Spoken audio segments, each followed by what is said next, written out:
Where we at?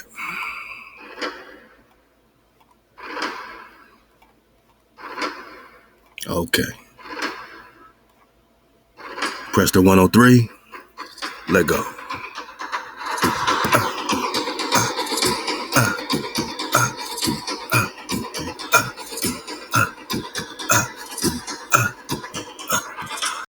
Hijack free.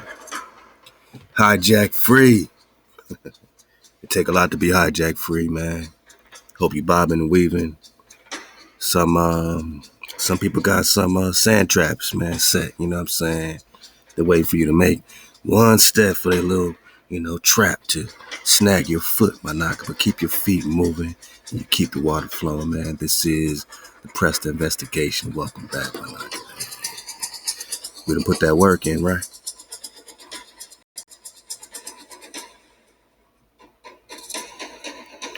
We done put that work in, right, Con? Let's go.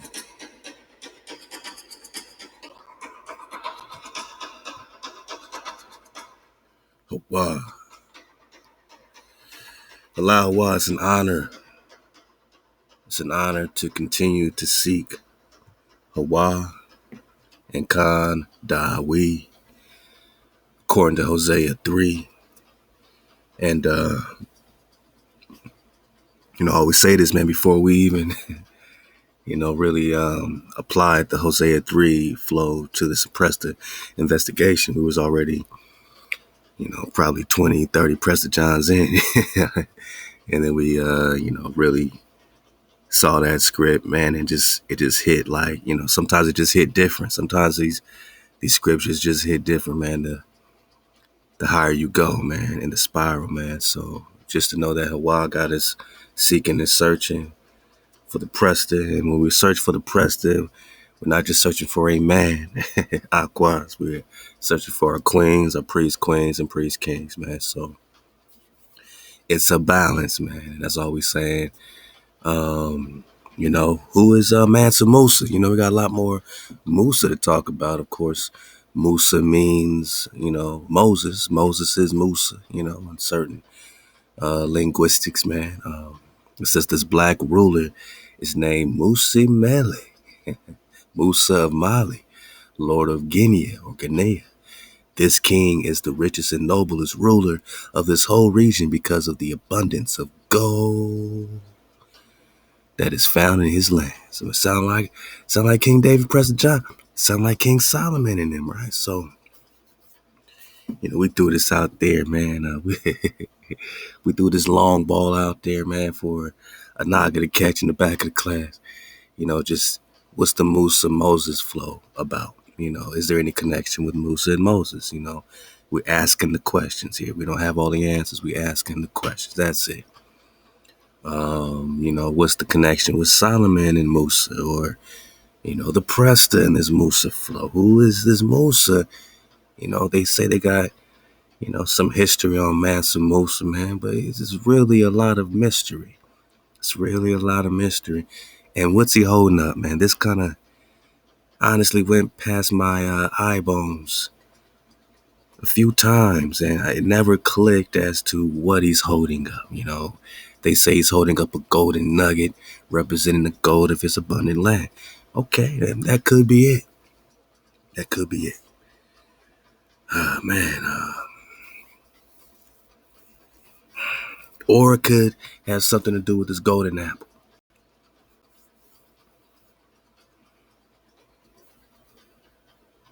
Just watching a little bit. Is this, this apple of Eden, thing being talked about on Assassin's Creed. Shout out to my naga that told me to dig on Assassin's Creed. And they're holding this golden apple. I ain't gonna play it here. I ain't want no drama from no copyright such and such, but you can go get it on our IG.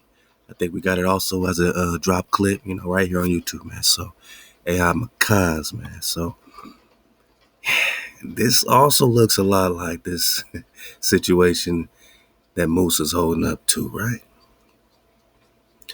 And in this show, this is more than just an apple. It's more than a golden apple or some type of nugget. It has to do with technologies. has to do with controlling your freedom of thought, aka free will's technology. Ancient technology. We're gonna talk magic mirrors in the Prester flow. We're gonna talk, walking on water, you know what I'm saying? Like the Benjamin of the Doula. We even gonna talk some David Rubini. Remember the Rubini flow, you know what I'm saying? We're gonna get back into this David Rubini, Gotti, Reuben, Gad, Manasseh flow, or the king of all these, tribes, you know what I'm saying? So yeah, I mean, look, man, let's just make a quick observation. Right, you got this Mansa Musa, sometimes appears on luxurious illustrated maps, always with emphasis on his vast ridges of gold. The gold expedition or exhibition, you can see an example from Queen Mary Atlas. This impressive volume, probably made for Queen Mary I of England and her husband Philip II of Spain, was completed by Portuguese cartographer Diogo Homem in 1558. Now remember, this is right around the time with this King Charles, black ass King Charles, right? It's over here popping off, right? So it's a more and more war in full effect. And you have different sides, different factions, right? You got the Islamic world popping off, right? The Arabic, all that flow. The Ottomans, the Turks, Ishmael, everyone's making confederacies, you know what I'm saying? Against who? Against the house of David, right? Against the house of Israel, Hasharal, right? And then you got the Christian, Roman Catholic, all that, which is still Negroes, because they trying to have this Catholic or Cathay title, which means pure land. So they just connected themselves to a pure land. So you have this, Ethiopic, Christian. You got all this Christianity, factions popping off, right? You got your Islamic, and then you got the Hebrew. Then you got the Hebrew, right? Then you got David in there. Then you got the Prester. Now the Prester don't want nothing to do with none of them. He just want to keep the code on his land, have his people free. They want to come with the oppression. They want to come with the conversions. They want to convert David. They want to convert the Mongol. They want to convert. Prester coming with the code. Now, this particular Prester here, because Mansa Musa would also be considered a Prester. This is the Prester hour. He's holding this golden apple thing, right? All right, I'm just making some observations. Bang, ping, pow, right? Right away, you can see how this map has been changed and, whitewashed just a little bit at a time, until you start seeing, these other kings on the map. And, a lot of times they're going to give you a couple melanated cons, but they ain't going to do too much. Like this appears to be one of the OG, shots right there. But he's holding this golden orb. They say golden nugget, man. The Catalan map is dope, man. I'm so grateful to get back, right in front of this beautiful map right here. It's one of the most beautiful maps we're going to see. And, right there on it,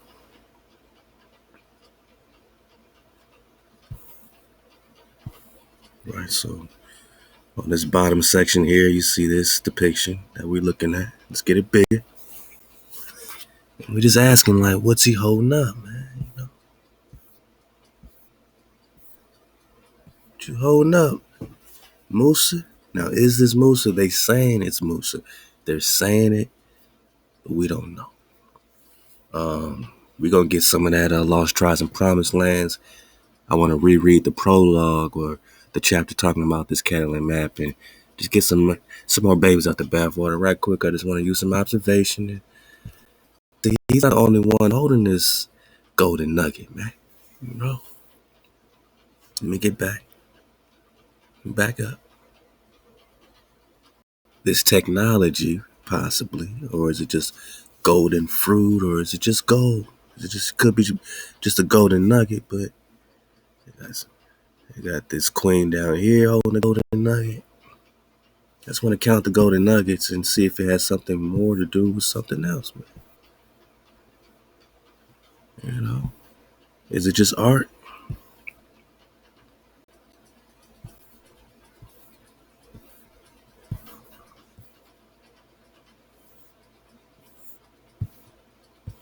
Here we go. So you got this queen. She holding a golden nugget now. Is this the apple of Eden?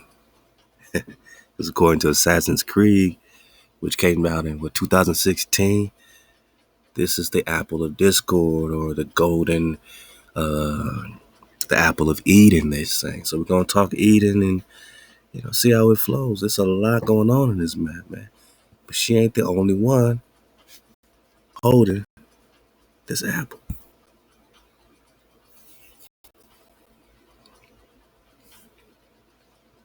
You see, you got this jabroni on top right here. He got an apple there.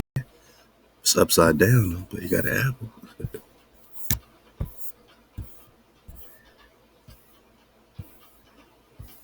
Where's he at? Where you at, man?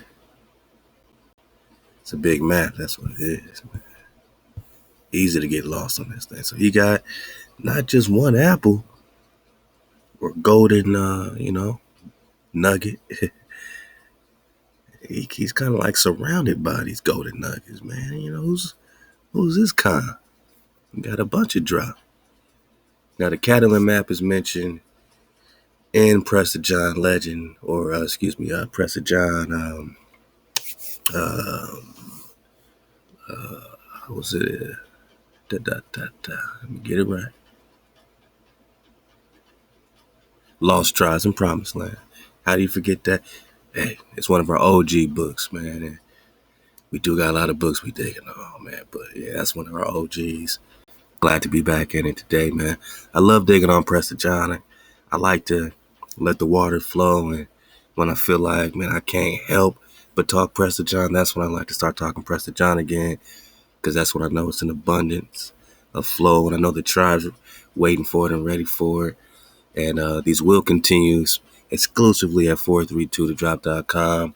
In the near future, I'm just popping off a few more because the website was down, and I just want to go ahead and get my knockers right here, that drop, and just know that you can keep getting that drop exclusively at 432thedrop.com, man. So, hey, out to the cons. Now, this is what's mentioned, the king that's standing. They said there's only one king standing, and just like we showed all these metamorphoses of Musa, a lot of coloration has been, applied to this map. Let's just say that.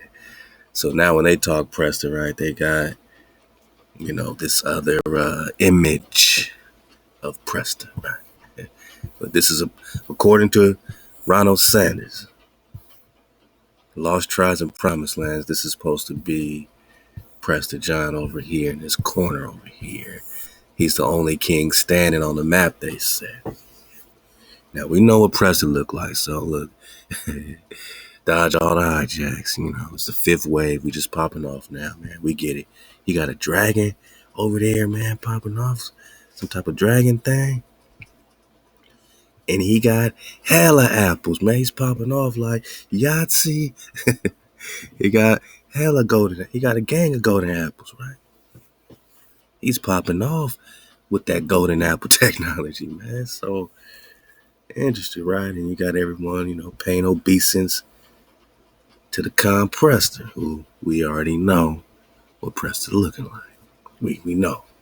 So interesting, right? So, you go from one apple to a ganga, you go to apple heaven, and apple got everything to do with the Garden of Eden, and Musa over here he got an apple, right? He got an apple similar to this apple here, controlling free will itself, right? Is this technology that needed to be protected from the Atlantean times? What is with this apple of discord? What's it got to do with the Garden of Eden? You dig? And what's it got to do with Prester John? These are the questions we, are attempting to find some reasonable,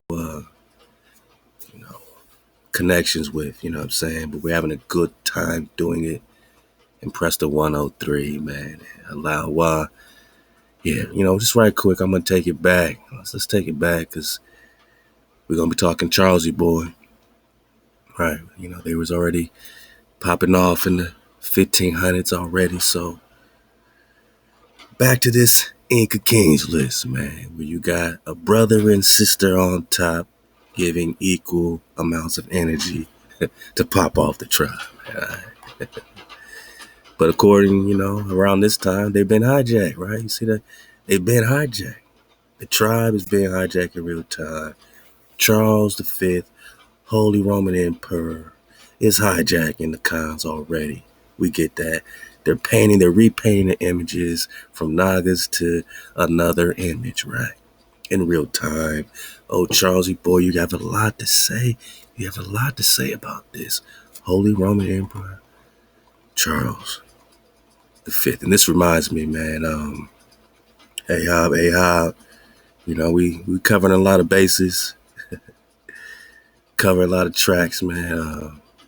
Ahab to the Con 9, apparently he just dropped a video, talking about, being bore false witness on. He said he didn't call the sister a witch out of his own mouth or nothing like that. And so if I made an assumption that you referred to the feminine energy talk as witchcraft based on the thumbnails, based on the thumbnail, or maybe based on just visuals, you know what I'm saying? You know, I took this and assumed, since you talking about the feminine energy, that you're saying that this is what the aqua is flowing with in some degree. You know what I'm saying? You don't have to say it, but this is what folks like me might take from, the intro. This is your intro, bro. So no one's out here to get you. You're not a victim of, people trying to smear your name and bear false witness on you. You say you didn't call the sister a witch. You got a witch dancing with a crystal ball as the intro to your video to talk about what the sister's doing, right? You got witchcraft written out in your thumbnail. But if you don't want none of that applied to the aqua, I don't know why you're going to put it right here as an intro. You know what I'm saying? But we ain't talking about it no more. You ain't talking about it. We out of here, right? So all apologies in Ahab if you feel you've been attacked or victimized or someone's bearing false witness on you, yada, yada. That ain't the point of the 5-hour video we just dropped. The point is to get the edification, to know that we are a balanced tribe with Abba framer and shaper. That's the point, bro. Not to make you a victim or, no one's throwing shots at you and putting words in your mouth. And if you didn't call her a witch, you didn't call her a witch. All right. But there sure is a weird association with witchcraft to start the damn video, man. So someone might just get that, and maybe in the future, just be careful with the connections you make, so no one could take these assumptions and go crazy with them, man. But on my behalf, all AI and apologies, man, for the bottom of my heart bone. And other than that, man, we unapologetic, man. Just get the drop. You could be in the classroom, don't be in the classroom, surf the wave over here, don't surf, you know what I'm saying? Do you, man? You know what I'm saying? Pop off and, you already made a video clearing your name, and it was real serious to you, man. So that's good, man. Your name is clear. You're not a victim. No one's picking on you, man. And the aqua, A-hop to the aqua, no one's picking on her. I like to stay out of grown folk business. When it applies to the tribe and when we got confusion, that's when Khan speaks up. You know what I'm saying? Right here, we in Drop Nation. We surfing the wave in the classroom. The same classroom you've been surfing the wave in. You've been getting honored in. You've been being connected with. No one's left you out. Everyone's always lifted you up and gave you honor and respect. So please don't jump off the deep end thinking someone's now bearing false witness on you when we applying edification to a situation that is popping off, that's affecting people all across the plane, whether we like it or not. You know what I'm saying? This energy, that energy, we need balance in our tribe. We need to keep the code as one unit. You know what I'm saying? If you take that and spin that into some attack on you, Managa, that's a victimized situation, and no one's victimizing you, man. So that is not any shots at you or nothing like that, man. So, hey, man, all to the AI. Again, we see witchcraft in the thumbnail. We see a witch dancing around a crystal ball. But we just trying to be crystal clear and have some clarity, man. We in the press hour, man. We popping up. Let's go. Oh, wow. All right, man. All that cleared out. Crystal clear. Let's go. It's all good to cook, but you got to cook with fresh ingredients, man. We got to make sure what mama's using and we're able to use, is truly premium. That comes from within us, from our thoughts to our words to our actions. Sometimes someone could put something on us based on our actions. And yeah, you might not say it, but your actions are showing this. Or, hey, the visuals are saying something else. You know what I'm saying? Hey, out to the cons, it happens in communication. Shalom to the tribe. And this is what we do it for. We didn't start this to pop off about, making no one feel good. We came here to seek. We came here to search. We know Amma is yelling as we come through the door. Boy, you must be thoughtless. Don't be thoughtless, my nugget. When mama speaks excellent things, those excellent things are more than wordplay. It's more than, you know the difference with someone who's just using word magic and just spinning words all over the place. And you know what wisdom is. You know what excellent things are. Hey, mama's at the entry to the door. Boy, you must be thoughtless. You better understand prudence. This balance has to occur in the ox and the aquas as we dig on the presters, we digging on the queens. You know what I'm saying? For us, there ain't no other way to look at it. We came through the door together. We got to keep coming through the same door, the same entry. And you better stop being thoughtless and remember where you came from. It's order over chaos. Does not wisdom call? Do you hear, mama? And she said to, make sure that mama is always being thought about.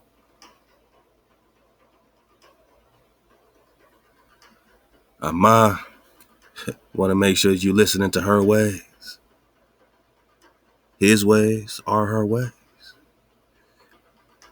So when we come and we start tribing up and walking through that door together, we come with a purpose. Yeah, we building Joy World, and that might take however long, we gonna pace ourselves, and we got something to build. We ain't in a, this ain't a race.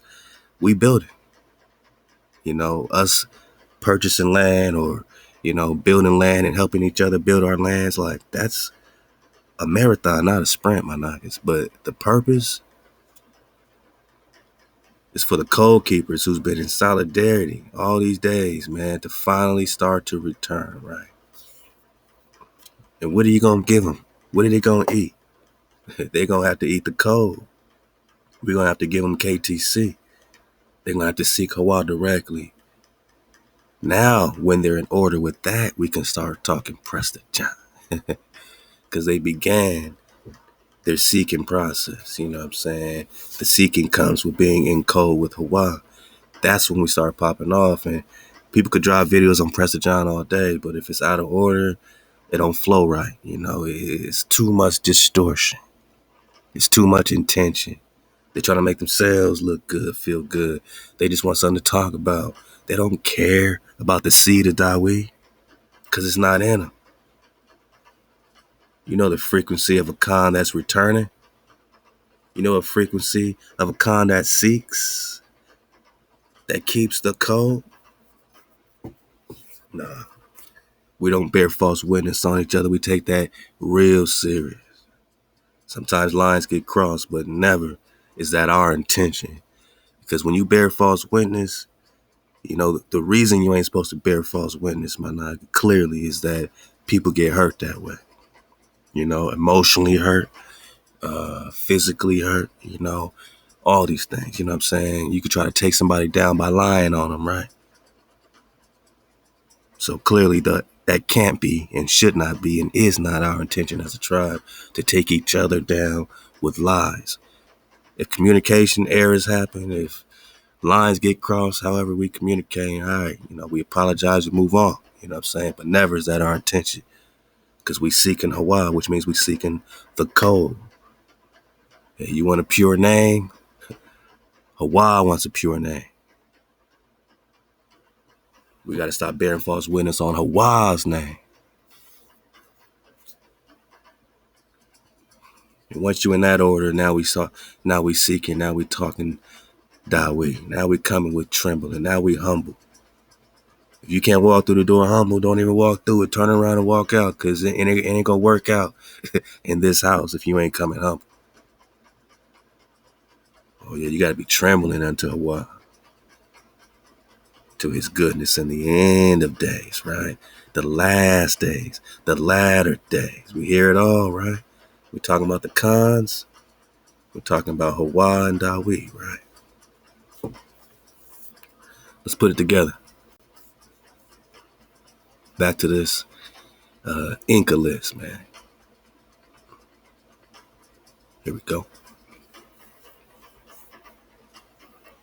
Painting in the Larco Museum in Lima, Peru. This painting depicts the Inca emperors and the subsequent European emperors of the Inca. It begins with Manco Capac, Capac, the legendary first Sapa Inca. So he's on the top left side, and his sister Mama Hawako, Big Mama's on the right. Brothers and sisters. Masculine energy, feminine energy. All together, let's go. Now this Manco, again, reminds me of this Mangu Khan, Manku. They also call him Manku Khan. And we'll get into this Genghis Khan Mongol history another time, but just side note. You know, Manku Khan, you know. Let's just put Genghis for reference.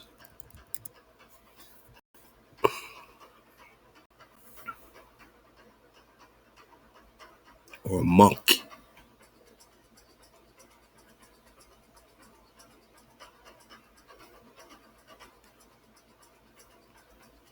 All right, there's a lot of little links clicking up, but you know, just click the first one here from OxfordReference.com. Genghis Khan's grandson. Let's talk about it. Elected Great Khan in 1251. Last Khan to control all the Mongol territories. His armies under Halegu conquered Iran or Persia 1256, Baghdad 1258, and on and on. He's popping off like his granddaddy. Genghis Khan, right? Okay, this is my Birdman hand rub moment. Okay. You know, obviously the G's and C's, you know, we talked about that being interchangeable last time. In Picto-Paleo, that G, that Gom, where you're gathering, you're walking, you're driving up through a door, right? Mama's at the entrance to the door. Boy, you must be thoughtless. Girl, you must be thoughtless. You better be keeping the code.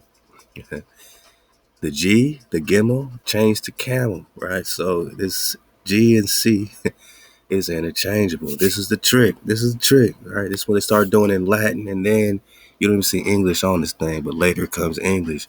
The ABC, the EFG is all coming from this Alaf, Gam, Bat, Ga, you know, Dal, Ha, Wazan, you know what I mean? So they're switching these letters around. Just keep it, you know. So Mangu, Manco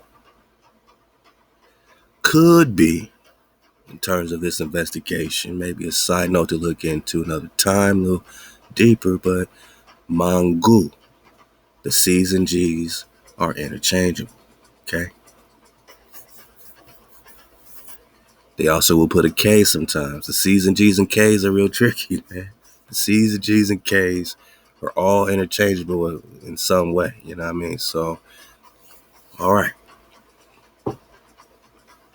Genghis Khan's grandson elected Great Khan, 1251. Last Khan to control all Mongol territories. All right. He's Mongol.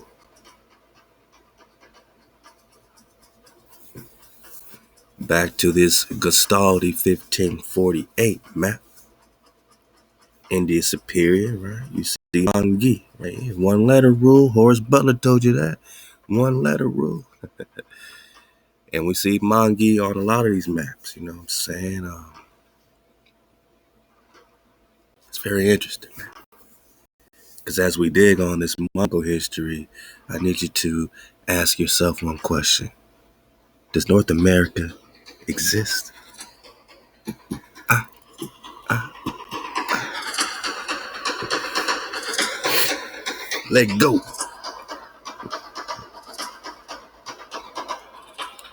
Hey, hi, man. One of the greatest comments that's come in a long time in terms of just cartography.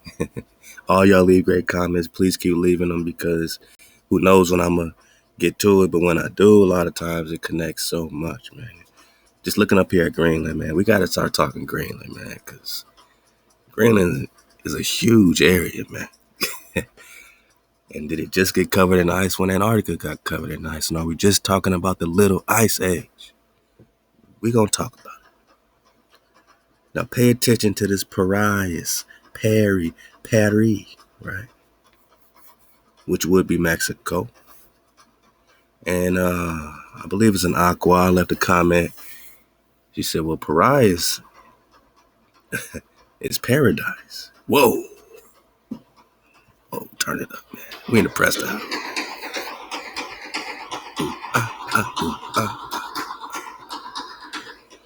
Paris is paradise, right? Which ain't crazy. That ain't nothing crazy because, you know, we've been hip to a few paradisical Eden type maps before, man. I got a lot of these OGs. Remember the one Noble Drew Ali likes to use, because this map should be used when studying the teachings of our prophet to us, as found in the Quran, questions for the Moorish Americans, Moorish literature, Moorish science temple. This map should be used when studying the teachings of Noble Drew Ali. And we, you know, talked about this Havala drop. I need to get back into the Joktan flow, man. Oh, man, that's the Yucatan Joktan flow. Yeah, we're going to get back in that $1,000 book. But check it. So you got the Eden right here, right? And this Euphrates River that's supposed to be connected with paradise. And all that would be around this Parias. Because, look, man, they got Zion. Oh, let me get it bigger, man. Let me get it bigger, man. Look, man. Look. South America, which they just labeled as Hawala or Havila. And then you got Eden as North America. The Moors would say Northwest Africa, Mexico, Southwest Africa, you know, Mexico. Now, where this Parias is, man, or paradise, as the fam said, the Parias paradise. That's right, connected to South America, where the Zion would be, according to Noble Drew Ali's flow. Right? And Eden on the other side, which is Asia, which is North America, quote unquote.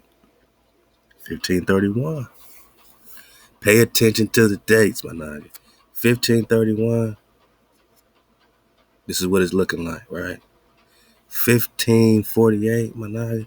This is what it's looking like. India Superior, Cathay, Mongol. You want to get back on the Mongol? Mangi. That R means regnum, not river. Regnum, kingdom. So you have a kingdom of who? Monkey kingdom. A monkey, Mongol kingdom. Amaru Khan, Genghis' grandson, because the invasion was already popping off.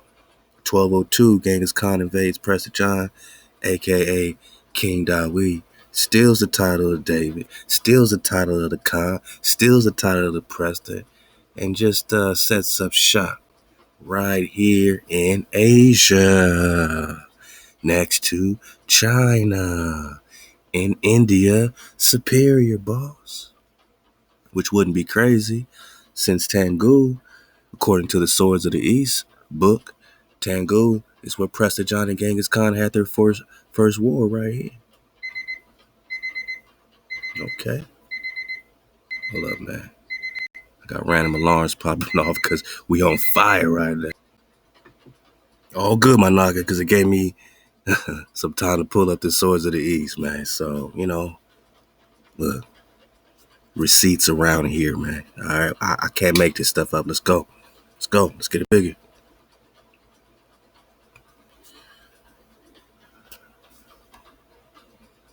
So, I'm going to leave this link, pick it up from right here. The failure of the envoys he had sent to Prester John. So this is all about Genghis Khan invading Prester John and just all this drama in between. And he kind of write it like a more of a narration, but get the drop. Let's go.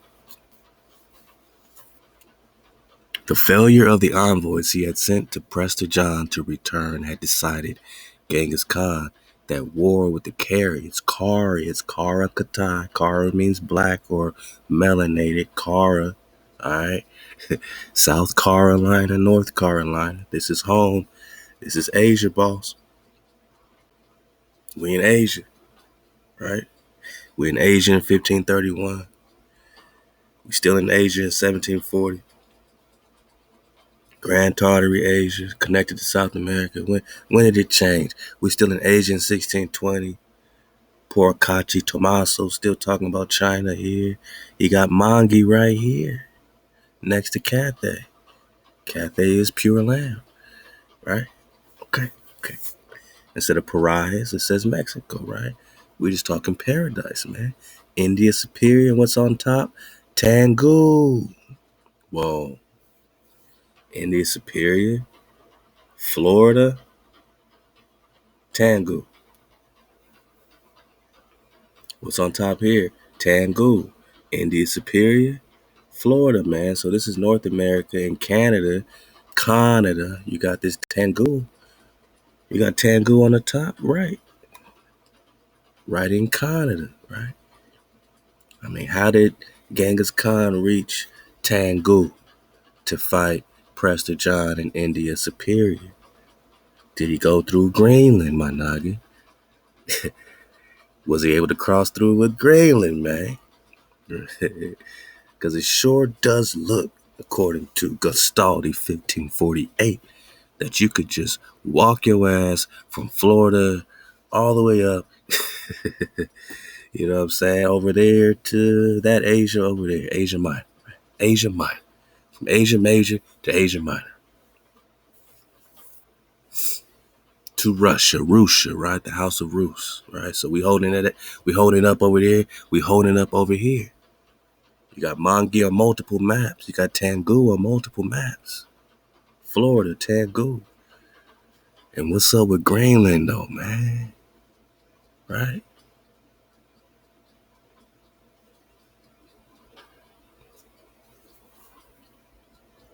Again, the failure of the envoys he had sent to Prester John to return had decided Genghis Khan that war with the Carians was unavoidable, and the master of the horde, remember horde means order, order is horde, once his mind was made up, had moved at once towards Tangu. The master of the horde is Genghis Khan, right? So he's moving towards Prester John. They send envoys, but they don't return. Genghis sends his envoys to the priest king, but they don't come back. You know what I'm saying? Prester keeps him there. He's like, nah, you don't get to go back and tell him where you found me. You got to stay. Now you can't leave. Now yous can't leave. The failure of the envoys he has sent to Prester John, right? The failure to return, so they don't come back. So Genghis Khan decides what, once his mind was made up, had moved at once towards Tangu. And Prester John legend and his sources love the Aquatai battle and battle family. It says Tanduk, Tenduc, Tenduc. Tanduk is the same as Tangu. So you might see it both ways. But on the maps, you see it as what? Tangu.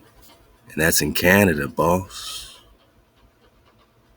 So Genghis Khan moved towards Canada to meet up with the Khan Prester John. And it's in 1202. So by the time we're talking about Mongu, his great or his grandson, that's 1251.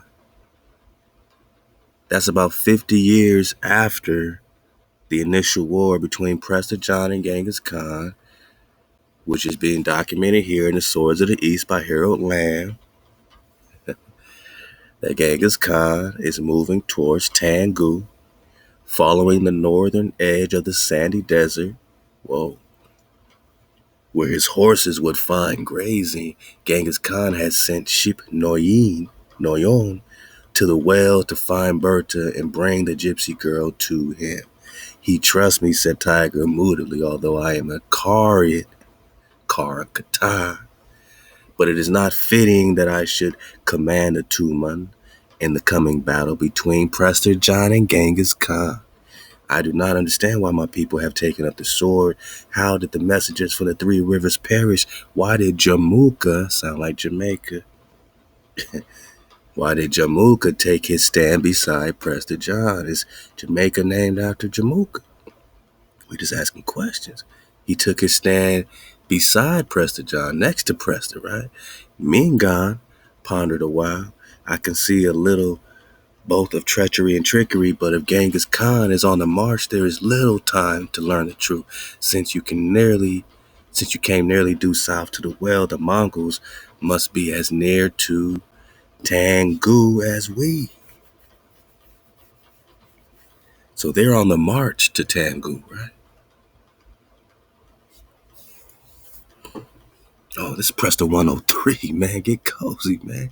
You been waiting on this, my nigga. I've been waiting on this, man. And my nigga in the back of the class, go ahead and get you a seat in the front of the class. We popping off, man.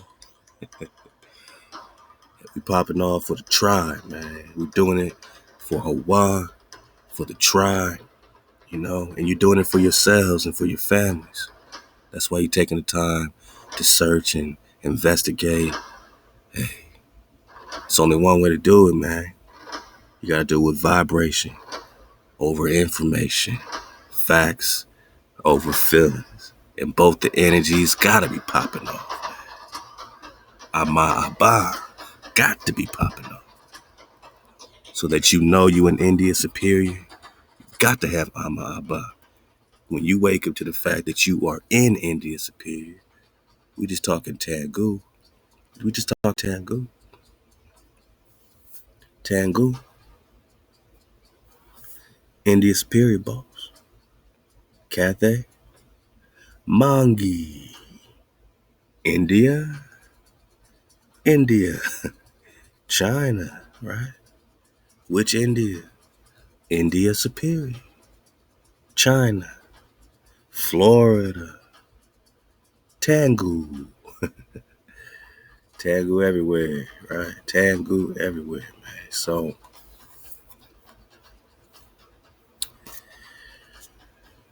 you're an Asian. You're an Asian. This is interesting. Now, as the other maps say, Mangi, and unless this S is a G, this one says Mansi. Okay. Mansi sounds a little bit like Mansa Musa. What's it got to do with the Mansa Musa flow? Man, what does Mansi have to do with Mansa Musa? And what does Musa got to do with Moses, man?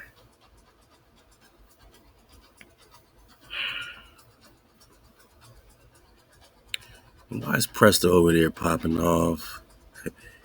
even though they hijacked the image of the priest Khan. Why is he over here popping off with all these apples, man? What is the apple of Eden?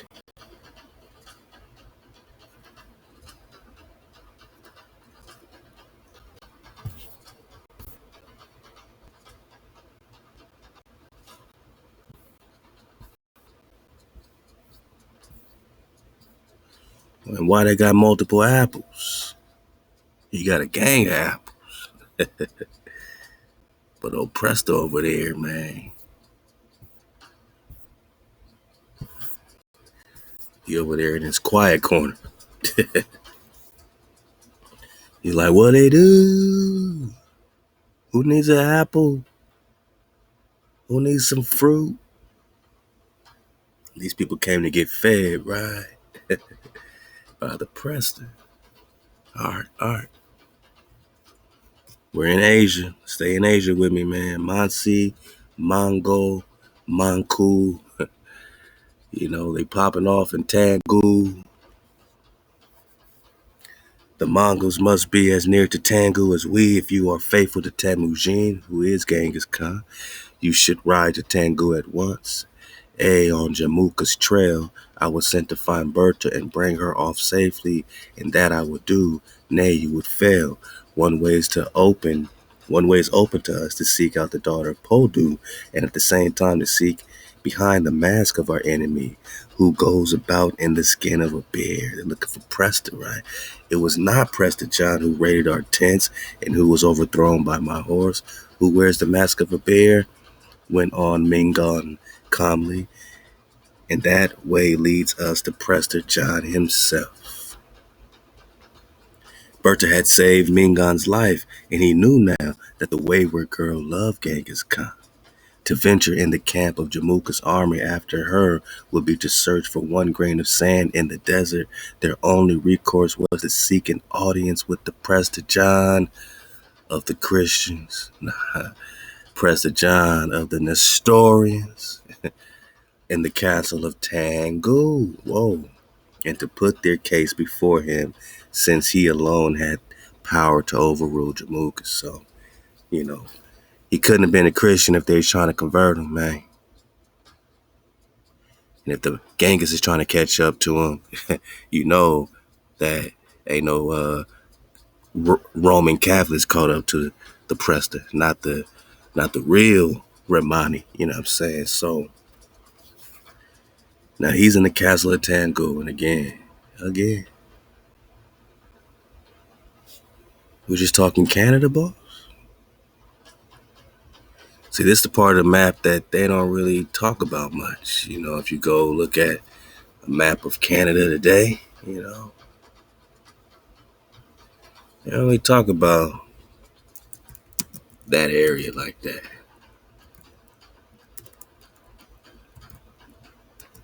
I don't even know if they put Tangu on the map over there no more.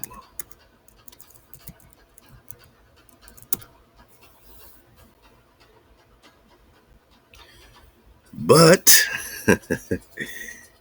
for those that don't know already, the Tangu people are also the same as the Shashi people, and the Shi are the same as the Amen. Is this picture getting clear? So when I talk Tangu Managa, I'm talking about the Shashi. Yeah, we're talking Mongol talk.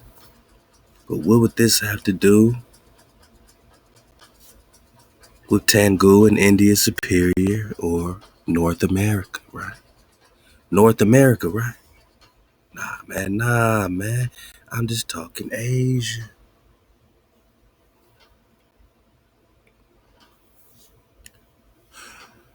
So these are the Sino-Tibetan, right? India Superior, Tibet, people that founded and inhabited the Western Shia dynasty. And the Shi are also the Olmec. We, connected that.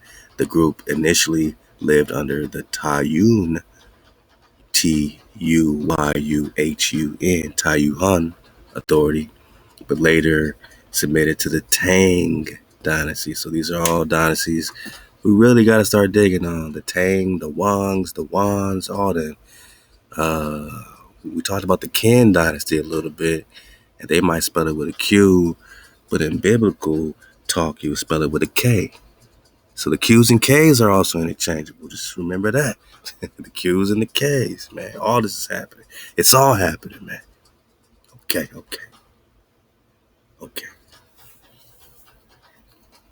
Gotta stay focused, Drop. Stay focused, because it's all happening. So they spoke Tangu language, which was previously believed to be one of the Kiangic languages, Qiangic languages, or Yi languages that belong to Tibeto-Burman family. All right. Now listen. Western Shia was annihilated by Mongol Empire in 1227. So we're bringing out these books talking about Tangu, Genghis Khan, Prester John, Swords of the East, and we're validating that with actual historical records of what's happening with this Genghis Khan. And now it's connected us with the Western Shia, or XIA, who are the Tangu. And the war of Prester John and Genghis Khan is happening when you should ride to Tangu at once. And that's happening where? In India Superior, or North America, or Canada.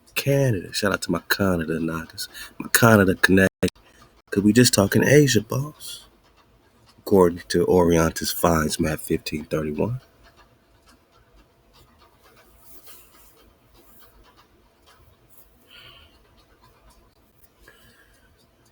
Now, if the Western Shia was annihilated by the Mongol Empire in 1227, that means that they were run up on by Genghis Khan, man. Because he already stepped to Prester John in 1202, 1203. So he was popping off, right? So if he, just to, reverse and slow down this timeline a little bit in the quantum, man. If Genghis Khan rode up on Tangu, let's say he, entered through this little ocean on top, or Greenland, who knows?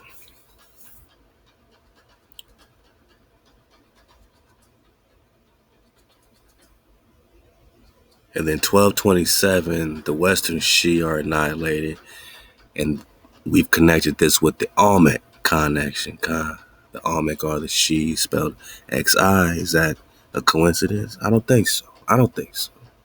We're just talking Cathay, Promised Land, Parias, or Paris, or how they say it, Paradise, or Paradise, or Eden.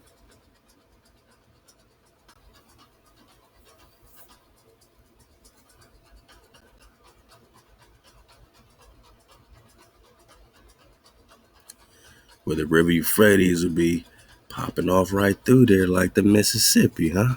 Like the Mississippi, right? All right. 1227, most of its written records and architecture were destroyed, man, just like they do to us anyway. So this is when you start to kind of like do process of elimination. Like, if Genghis is at war with them too, then they were probably us too. You know what I'm saying? He's annihilating the Shia, Tangu, at the same damn time as he's annihilating us right here, the Ibaru, in India Superior. And it's all about a family beef. And what's that got to do with Moab in there? Yeah.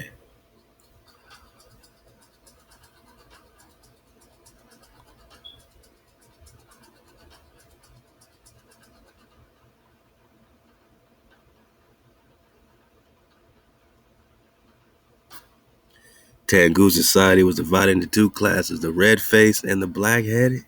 The red-faced Tangus were seen as commoners, while the black-headed Tangus made up the elite priestly caste. Man, I can't make this up.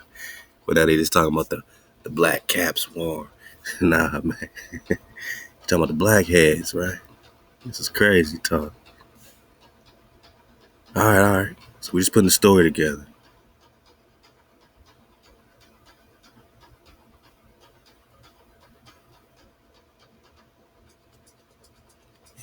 And even in Mongol history, just like indigenous history, you're going to see a lot of HUAs, which is HaWah. This is HaWah Yang Khan. But you see it a lot, the Kar Katan. Katan is still Cathay. So Kar means black or melanated. But Katan means Cathay. Katan is Cathay. So black Cathay or melanated people of the promised land is how I would translate it. But we all got the same opposition, man. Genghis Khan, man.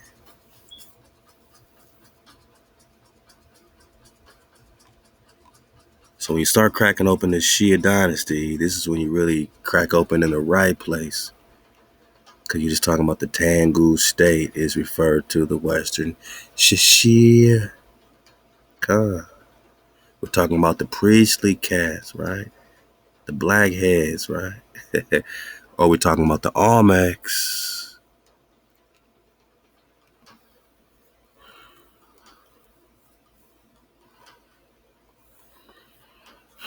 But we got the same. It says, let's read this part. According to William of Rubric, who traveled to various parts of the Mongol Empire in the 13th century, 1200s, the Tangus were valiant and had big, swarthy men among them. Come on, man. That's dark skin, right? The Tangu people I saw were tall but swarthy. We're just talking Olmecs, Shishir, the Aztec, the Olmec. Yeah, okay. And they are being annihilated by these Mongols or Temujin in there at this time. And this is further documentation, based on Swords of the East, because they popping off in Tangu. Temujin's marching towards Tangu. They ride into Tangu at once. They said Prester John is in a castle in Tangu. So he's in the middle of the Shishia, Western Shishia. And let's pick it up from here. Yet, in the time of my father Mingan and his father, no one of our village has seen the face of Prester John. He has lived for 12 times 100 years. He is a magician, boss. I guess that's why the Portuguese were looking for so long, man.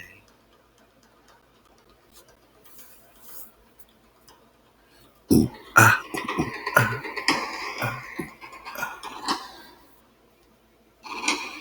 yeah. 500 years looking for one man. Man, you must be thoughtless, man. We're just talking to fountain of youth. That water, yourself take the wheel.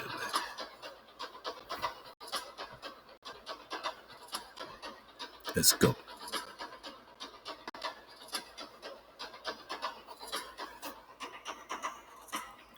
Ain't nobody seen Prester John's face, man. So how could he be converted as a Christian? They're trying to convert the people they do see. They still looking for Prester John, right? I mean, we going from 1200s all the way through the 17th century. They still didn't find him. This is in memory to the seafarers who search for Prester John. They searching for Prester John. Are you searching? Are you seeking HaWah, your power, and David, your king?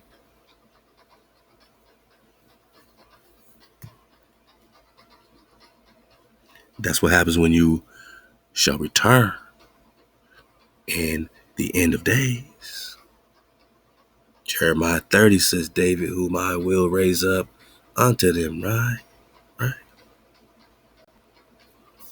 We don't gotta veer too far and go too far off anywhere. We just gotta read and use discernment and dodge the hijack. That's it. And it shall come to pass in that day, Jeremiah 30 verse 8 says, HaWah of hosts, that I will break his yoke from off your neck and will burst your bands. You free Nagas, you free the man, and strangers shall now no more make him their bondman. You ain't gonna be no slave no more. You ain't no hoe no more. You ain't no harlot no more. Verse 9, but they shall serve HaWah their power and David their king. Didn't we just get that? Hosea 3. So it's another witness, right? Then we got Ezekiel 34, Ezekiel 37, right? Then we got Psalms 89 and on, right? Zechariah flowing, everyone's talking about David. And now we're talking about whom I will raise up unto them.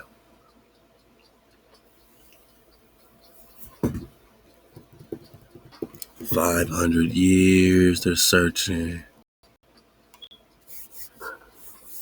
No one has seen the face of Prester John. Prester means priest. John means king. Priest king. Melchizedek. He has lived 12 times 100 years. He is a magician. He is a magi, that's for sure. And we're just talking Tango. Oh man, I love reading this joint. Yonder are the first guardians of Tango, and it is well for us that they passed us by. So it's a lot happening in Tango. I just wanted to verify that we're talking Tango, right? Tangut. Right. Tangut. What's it got to do with Asia, boss?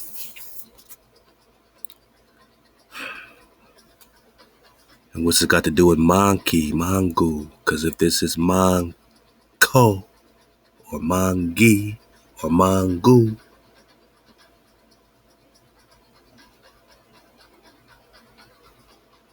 right? 1251.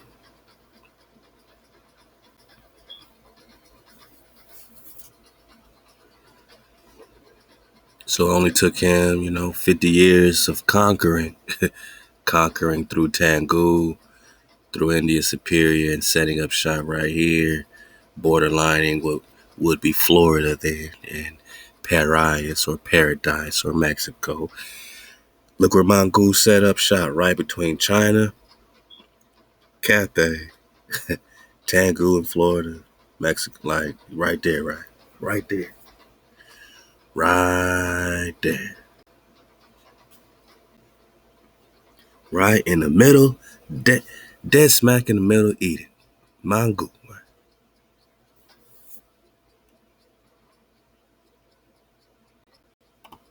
Okay, let's go back. So, this Inca list that's, breaking down all these Presters, up into this invasion. Up into this invasion by another melanated man who reminds me a lot of Genghis Khan. Because, we got a great painting portrait of Genghis as a slim, melanated man just like this. Slim, not a big, overweight, uh, so-called Asian Mongolian. Man, he's just a slender brother. A slender brother. Just like Charles. I know it's separated by about 300 years, but remember your three major chronological time shifts. I mean, they go back 333 years to 1,053 years to 1,778 years. These are your three major time shifts that Scaliger Batavius has flipped time. And we're going to talk a lot more chronology and time shifts and, all that. But so 300 years ain't nothing. I mean, that's just one shift, 333 years. If you do that shift, you go from the 1200s to the 1500s. And when you go to the 1500s, you run right into Charlesy boy. So we gotta at least continue to repeat the question of the possibility based on the time shifts and hijack chronology. Are the 1200s to 1500s?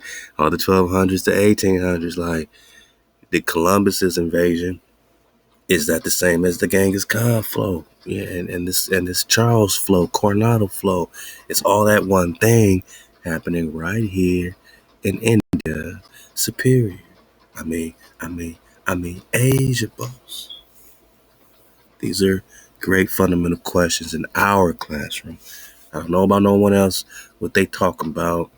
You know what I'm saying? We got a lot of people, peeking in our classroom and, popping off, trying to study us, trying to study the flow.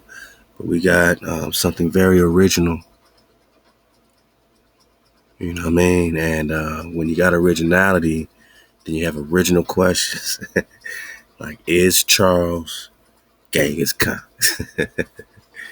It's all that, this another incarnation of Thoth, man. It's all this Thoth, man. We can ask these questions, man, but you know, don't let that go over your head bone too much. We're talking 1500s. They could easily be the same as the 1200s. This could have happened in the 1500s, and they pushed the timeline back to the 1200s. So we think we're talking Genghis Khan in the 1200s when it's really happened in the 1500s under another title of this Charles. Sorry, just keep that around. Keep it around. Back to Manco.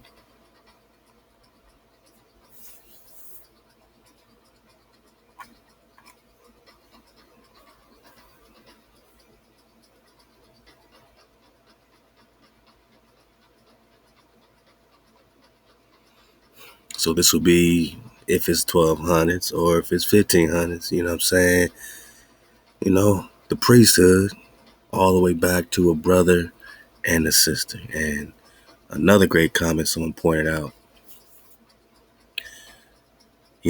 this YNGA could have a lot of, different perspectives flowing out of it. I mean, you could look at it and see Inca, because the C's and G's are interchangeable, right?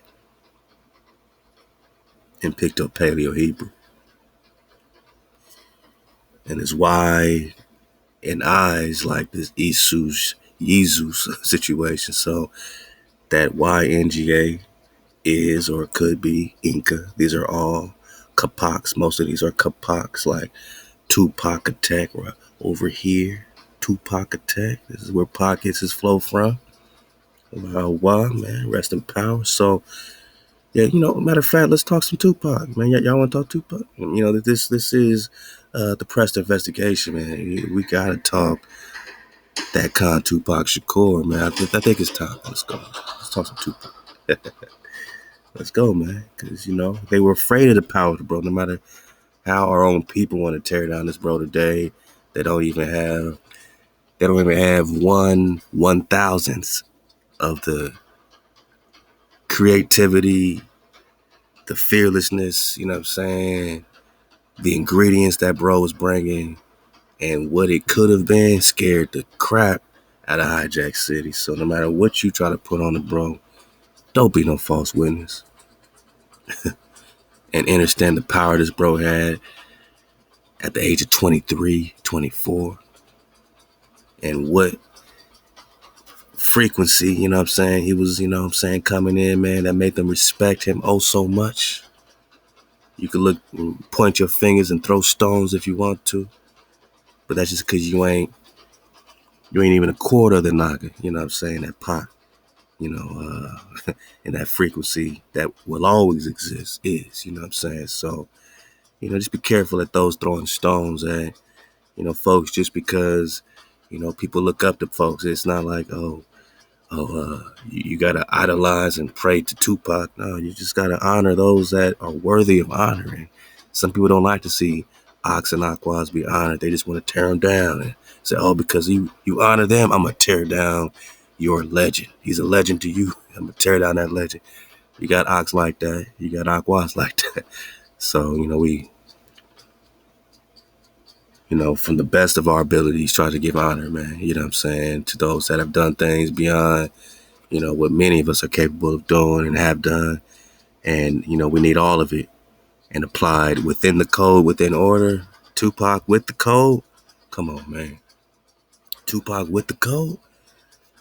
I wouldn't be surprised if that's where he was going with, man. So, we got to talk Tupac and Ted. Why not, man? Let's get it, man. Another flow of this Inca is the Yanga flow. And another time we'll get back in our Yanga flow, but just like the Tango flow, it all starts to connect. Man. They say YNGA, but what about Yanga, man? Love to Coach Clay.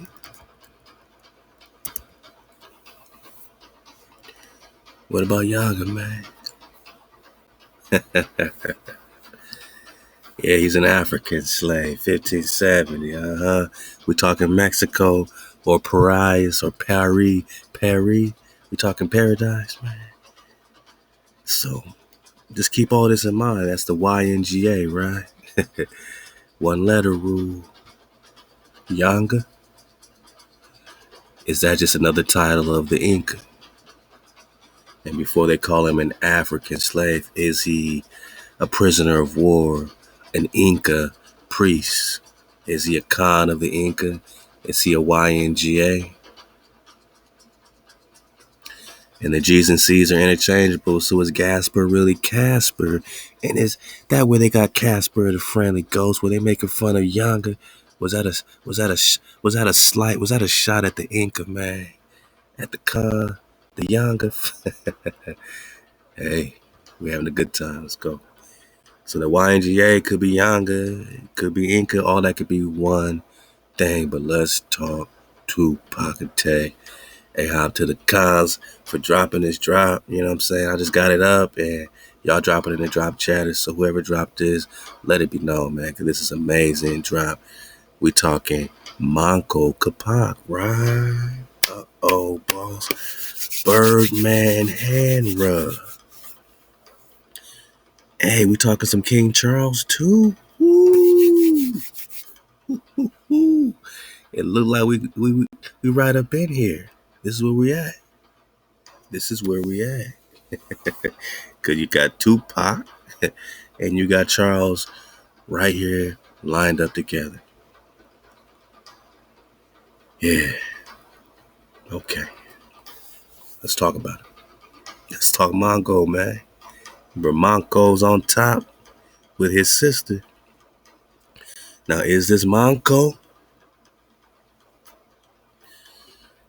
Someone asked the question, and we always throw this out there too. Was the Inca a continuation, or, is this a product of the hijacking as well, of the Genghis Khan invasion? If Manco is the grandson of Genghis Khan, if it's the same person, if it's the same person,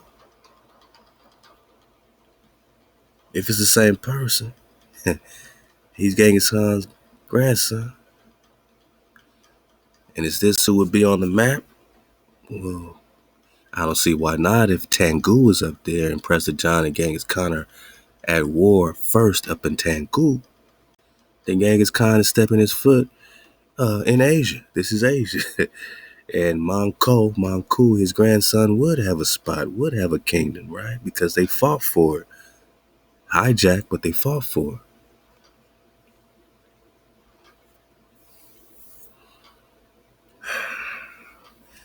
So is this position on top a depiction of Genghis Khan's grandson and granddaughter? I don't know. I don't know what their relation is with Genghis and this invasion at the time in so-called 1221, which really popped off around 1202, 1203. All right. Let's talk Tupac. Because apparently we're talking about it all. Charles, Manco. Let's get back. Yeah. I'm going to read, some of this. It's a lot. I got a lot more to read. I always think I'm going to get through it all in one drop, but this is why, we on Prester 103, man, because one drop ends up being 3, 4, 5, 6, 7 drops, man. And That's that water that keeps flowing. And again, the water to the tribe for your amazing drop, man, that you keep dropping. You know who you are. Forgive my mind bone. These are great drops. I just want to share. I know that's the point. You drop it so we share it. So let's go. In 1533, this is off of jqjacobs.net. 1533, Francisco Pizarro. Let's talk Pizarro. That's crazy, man. That's crazy, because Static in the Attic, shout out to Static in the Attic. Whoa. Just drop some Pizarro drop. Hold on, man. Let me freshen it up, get it ready for us, man. You know, make sure we hijack free, because don't nobody want to be sucked into the of the toilet, man. You know, no one wants to be dropped off, man, at the end of the day, man. All right. So we gonna probably dismount in here, man, but I just want to let you know what's coming, because I can't make this up. I didn't plan on this or nothing. All right, this is all praise our creator. So, did Pizarro find empty Incan city instead of conquer? And it's a brand new question. Love the Static in the Attic, you know. Did they conquer a bunch of people, or did they find an empty city based on what?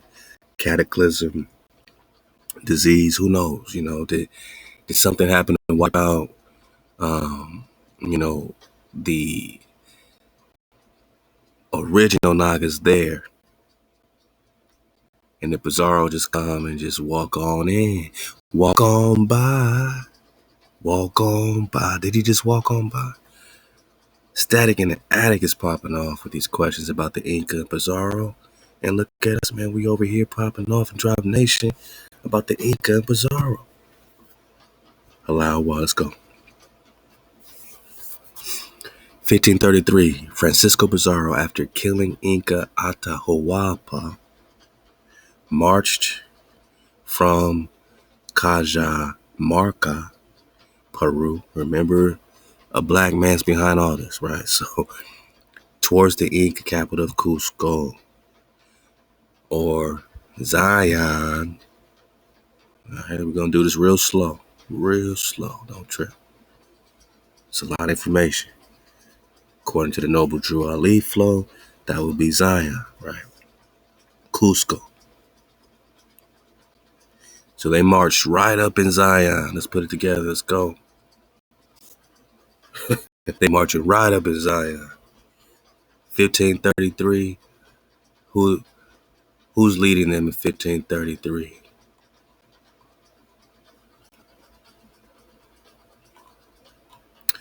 Black ass King Charles is leading. Right. Okay. Let's go.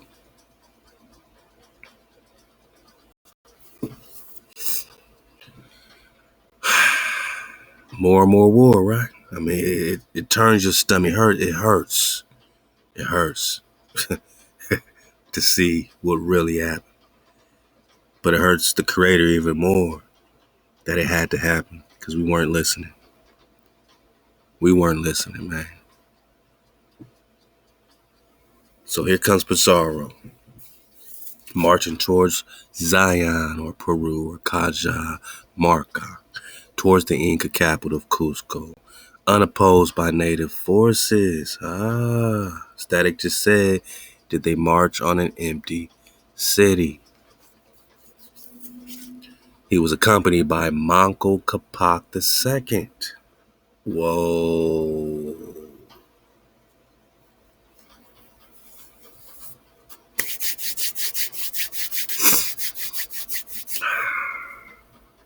Right. It's all making sense, right? So you got Manco, and you got his sister. Not just feminine energy, but which feminine energy, right? From Genghis's line, from Moab, from Israel. We don't know. We are asking the questions. You see the hijack on top. So this must represent this hijack in real time And this is a painting in the Larco Museum in Lima, Peru. Or Zion, according to the Moorish Science of America. Because they say, not me, they say. All right. This map should be used when studying the teachings of their prophet, right? This is the map that should give you the most orientation. Now, here's something interesting that we were beginning to bring out. When we see Tango, like up here, we see Tango on top here. We see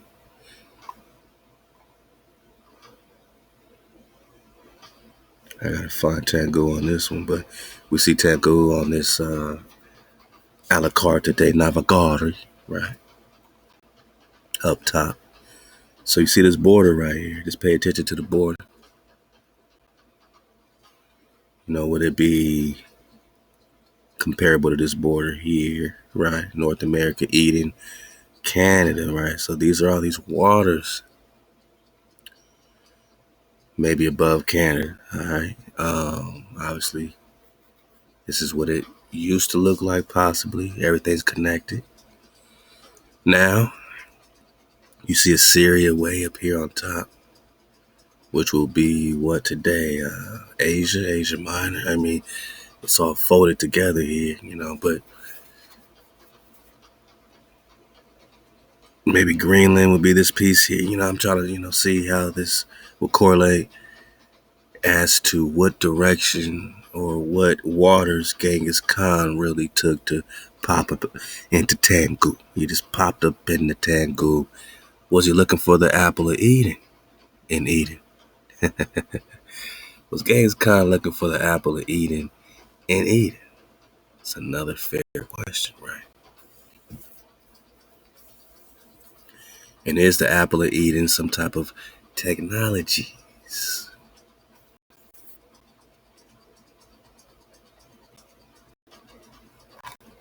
Hey, out to the Khan surfing the wave, man, on IG. I really combine these classrooms, so a lot of you drop here, I end up sharing, and vice versa, man. The cons is popping off everywhere you at, man. Even TikTok, y'all popping off over there, man. So everywhere, I just see y'all sharing the drop, and the water to cons for doing what you do, when you do, or what you do. You know what I'm saying? We just talking Tango. We just talking Tango.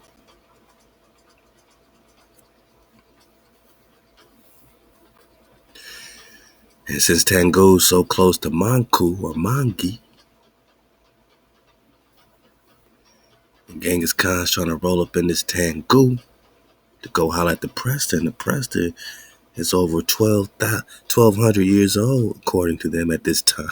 There's a lot of mystical, magical, magi type of flow happening right here, but they're trying to see him in Tango, right? Next to Monkey, and the Monkey is connected with the Mongol, possibly as Genghis Khan's grandson. They looking for the gold, or they looking for the technology, you know what I'm saying?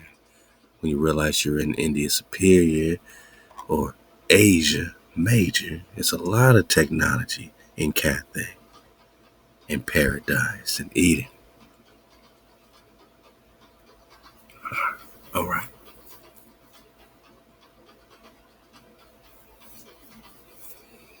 It's getting real juicy around here, man. So let's get a little more of this. I got some David Rubini drop, man.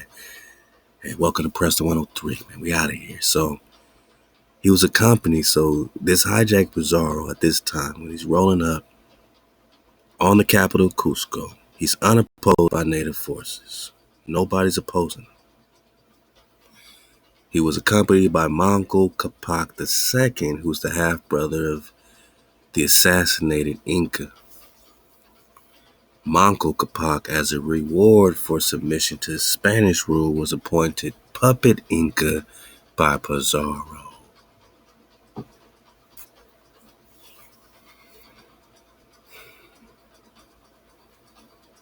Several years of humiliation and his imprisonment hardened Manco Capac's hatred for the conquistadors. So it ain't that he wanted to be down with no hijack or to be no puppet. He hated it, man. He hated this imprisonment and this humiliation. So I'm not pointing no fingers at Monko. Oh man, you a hijack. Nah, he had to bow down to this brother, right? This ain't no white man. We ain't talking about white people, man. Just get that out your head, bone. We're not talking about the so-called white man. Because if we were, they wouldn't be changing our faces to look like their faces. They wouldn't be trying to get off that melanin off these paintings and put some of these rosy cheek buds in here, man.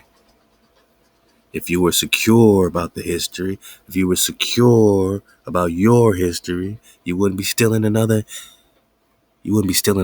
history, whether they're hijacked or not. But we were rolled up on by these Spanish kings that are all melanated because of Spain. Swarthy as a Spaniard is how the phrase goes. Swarthy as a Spaniard. You know who else is swarthy? The Tango is swarthy. The Shia is swarthy. The world is swarthy, my Naga. Oh, Nagas can't have Nagaville? The world is swarthy, my Naga. Deal with it, man. So you can grow up, so we can all grow up and answer some of these, amazing questions. Deal with it. You got Hawanya Kapak right here. That HaWah is always in these titles. HaWah. But they saying Manco. Let's get the story straight. So if he's accompanied by Manco Capac II, is that the one who was rewarded for the submission to Spanish rule? He's the half-brother of the assassinated Inca. Or are they referring just to Atahualpa? Atahualpa would be right here. He was the last Khan of the Yanga or the Inca, right?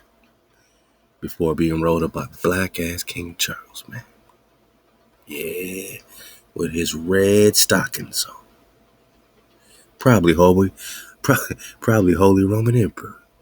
Yeah, King Charles, you come from a whole line of hijacks, huh? Yeah, Lot wasn't really happy with their Lot. Lot wanted more. Lot wanted a lot, right? So Atahualpa was killed by Pizarro. And then Manco, who's way up here, right? Manco Capac, next to his sister Mama Hawako or Hawapa. Hawako. Huh. Okay. Atahualpa's murdered by Pizarro. Pizarro rose up on Cusco unopposed. I'm just on the first paragraph. It's crazy. It's amazing, though. He was accompanied by Manco Capac II. And then they go into talking about Manco Capac. So I'm just wondering, is Manco Capac still referring to Manco Capac II? I'm just going to keep reading. All right. So which one, the second or the first, is rewarded for his submission and put as a puppet? All right. Several years of humiliation and imprisonment hardened Manco Capac's hatred for the conquistadors after escaping from his jail. The Saxa HaWah, man. HUA HaWah in everything. Fortress. So he was in the Saxa HaWah man fortress. You know, those big, huge, man. Shout out to Kuti Mayo, did a great drop on this Saxa HaWah man. You can see these mysterious, wedging of stones. They're trying to figure it out, man. Right? But now we're saying all this is Nagaville, right? All this is Nagaville. The greatest monument in the Incas still stands. All this is Nagaville. So after he gets out of jail, Manco Capac organized an army and attacked Cusco in 1536. So began the belated resistance to the Spanish conquest in South America. So he gets out of jail and starts popping off on the hijack. He says, yeah, all right. You want to humiliate me? That's Manco. Manco went in, all right. That's all right. I'm back. Let's go. We back. So he's firing red hot stones while with slings. The resistance set their occupied sacred city Cusco afire. The Spaniards retreated to the Sacsayhuaman fortresses. So the black ass Spaniards retreated when these Nagas went Naga, where their force of 200 with superior armaments held off Manco's Capac's force of 40,000 to 50,000. So they only had 200, and they were trying to rule all this area, South America, with 200 people with superior armaments. Stood off Manco's force of 40 to 50,000. Thou wow, you serious, man? I don't know, man, but let's go. The Incas were unable to adapt to the Spanish weapons. Although they carried some firearms, they were unable to use them due to the onset of planting season. Many of the rebels abandoned the uprising. Manco Capac's forces prematurely ended the siege and altered their strategy. They moved to Ollantaytambo to wage a war of attrition on the conquerors. When driven from Ollantaytambo, the Incas retreated to the more remote and difficult to access Vitcos, Vitcos, a town in the rugged and nearly impenetrable Vallecamba Andes. Remember how that cities of gold starts high up in the Andes, looking for the cities of gold, right? So, all right. And we gotta, put this together with the Machu Picchu flow too, right? So all this is connected. From their remote mountain location, Manco Capac directed the harassment of the Europeans, making it impossible for the Spaniards to establish settlements anywhere in southern Peru. Meanwhile, Paulo was crowned puppet Inca in Cusco. So after Manco rose up, I ain't no puppet, a new puppet was crowned. This is what they do today, right? Presidents and vice presidents. Same play. Amen. All right. So when civil war broke out among the conquistadors, Manco Capac, or conquerors, Manco Capac sided with Amaru against Pizarro. Upon defeat, Amaru fled towards Vitcos in the Vallecambra Valley. He was captured en route. 7 of Amaru's followers managed to escape Pizarro and were given refuge by Manco Capac. It may sound like the Kumse popping off, man. He ordered that they should have houses, treated them very well, giving them all they needed. He even ordered his own women to prepare their food and drink. In 1544, these 7 assassinated the Inca, their host and protector of 2 years. These 7 assassinated. So you're talking about 7 of Amaru's followers, okay? By stabbing him in the back while playing horseshoes. God. Hijack, man, is a real cowardice frequency. They like to sneak up on you. They like to act like they down with you. They might start talking like you, acting like they in your flow, but they will stab your ass in the back in a heartbeat. They did all that to stab you in the back, literally. You know what I'm saying? They got close to you, just even if they don't know it. Just the hijack frequency. They're like, man, all right, I got him. I got him. Let me, chisel away at this foundation over here. You know what I'm saying? The hijack don't come head up. The hijack don't announce themselves. The hijack is a coward. They'll come to the party and party all night just to sneak up on you. You know what I'm saying? He got stabbed in the back while playing horseshoes.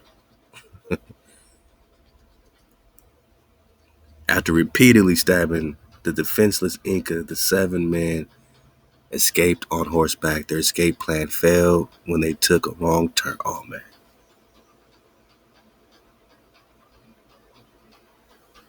Well, they took a wrong turn. They were found and executed the following day. So Sayri Tupac, Sayri Tupac, a 5-year-old witnessed his father's murder and succeeded him.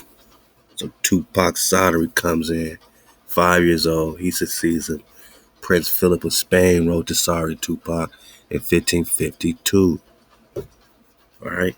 Okay, because all of their royal family England flow, a lot of it connects with this Prince Philip as well, and all these swarthy, you know, black ass hijacks, you know what I'm saying, that's at war against their own people. They ain't the real cons. They ain't the real melanated cons, you know what I'm saying? This is hijack city. They come in our tents. They look just like us. They act just like us. Just to invade and take what is ours. And this is the play. And they'll use another people as a straw man and act like they're in power, when in reality, who's in the shadow? The shadow is dark, like these swarthy, black ass, fake ass royals, man. Fake royals, man. Especially descending from Genghis Khan, because he stole the Khan. Fake royals, fake Khans. Now it's the Vatican, which used to be the Bat Khan, the House of Khan.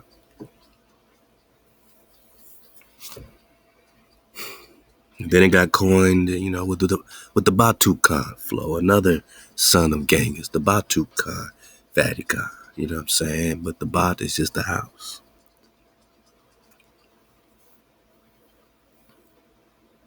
So Prince Philip of Spain wrote to Sayri Tupac in 1552, acknowledging that Manco Capac's actions have been provoked. Prince Philip pardoned Sayri Tupac for all crimes since his accession. Prince Philip also asked the Viceroy to renegotiate with the Incas. In 1557, Sayri Tupac abandoned his father's struggle for independence and accepted the offer of the Spaniards to return to Cusco. He made a deal, right? He made a deal. He departed Villacambra province without the royal insignia. His half-brother Titu Cusi and the military commanders were using Sayri Tupac as a guinea pig to test the real intentions of the Spanish. In Cusco, Sayri Tupac received a special dispensation from Pope Julius III in order to consecrate his marriage to his sister Kusi Hawarcay, Huarcay.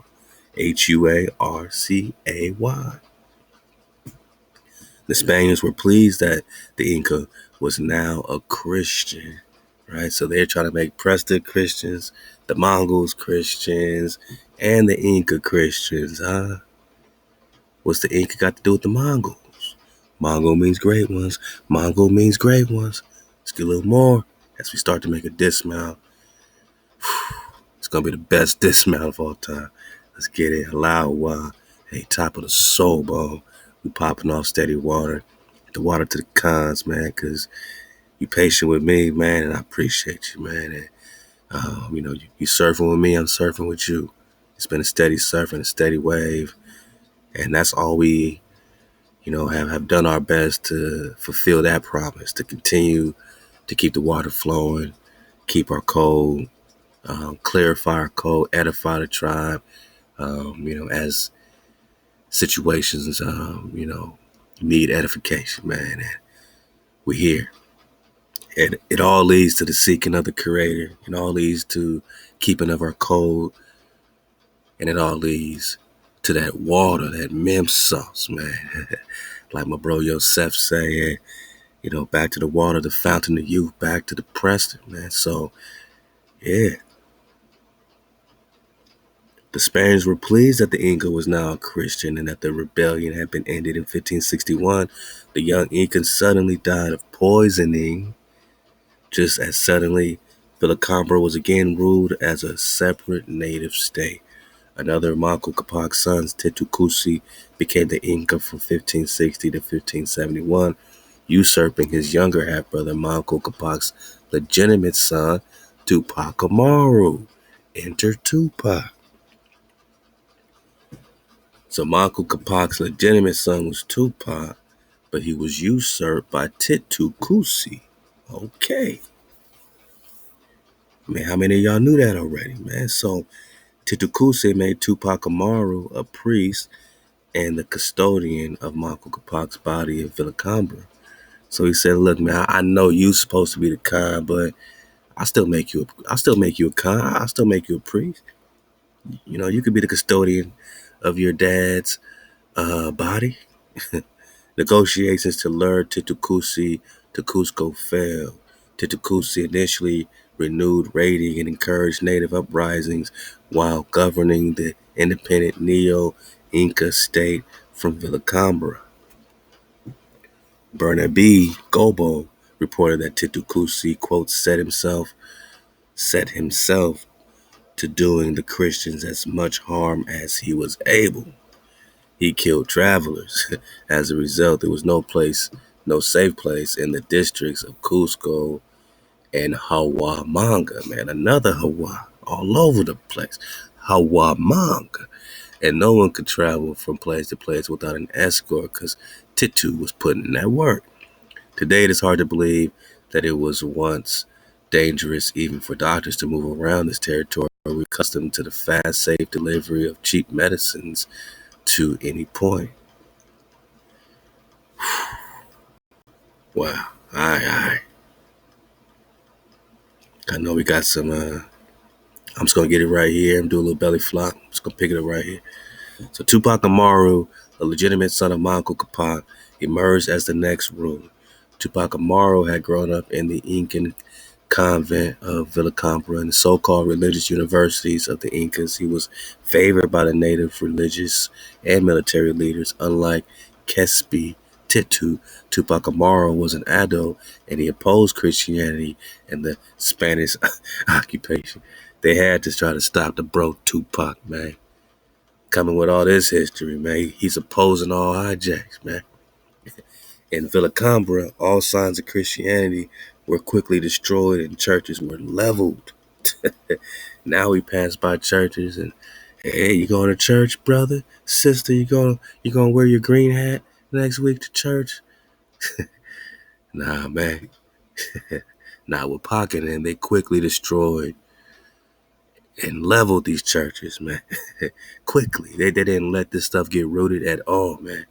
No hijacks allowed. The few Spaniards were killed and the borders closed to further incursions. Again, the Spaniards were being given a boot. Reminds me of that Halal HaWah drop with them cons popping out of Texas, Texas. The Spaniards in Cusco knew nothing of what had transpired. Two envoys sent were each in turn not allowed to enter the province and failed to contact the Inca. Also, the Spaniards had failed to send the tributes promised to the Inca in the Treaty of Acambamba. So the Spaniards were supposed to send them some tributes, man.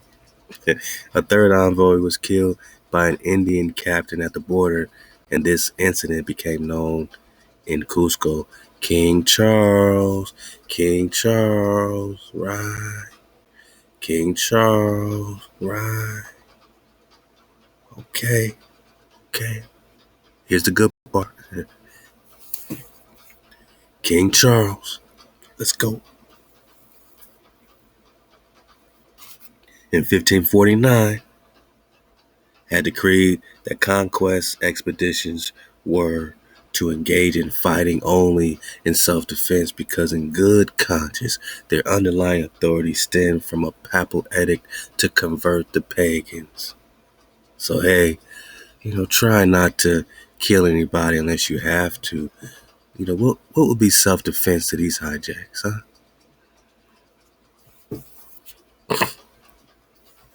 Self-defense,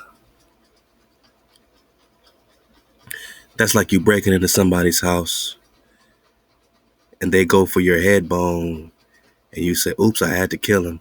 It was self-defense. You shouldn't have been in their house.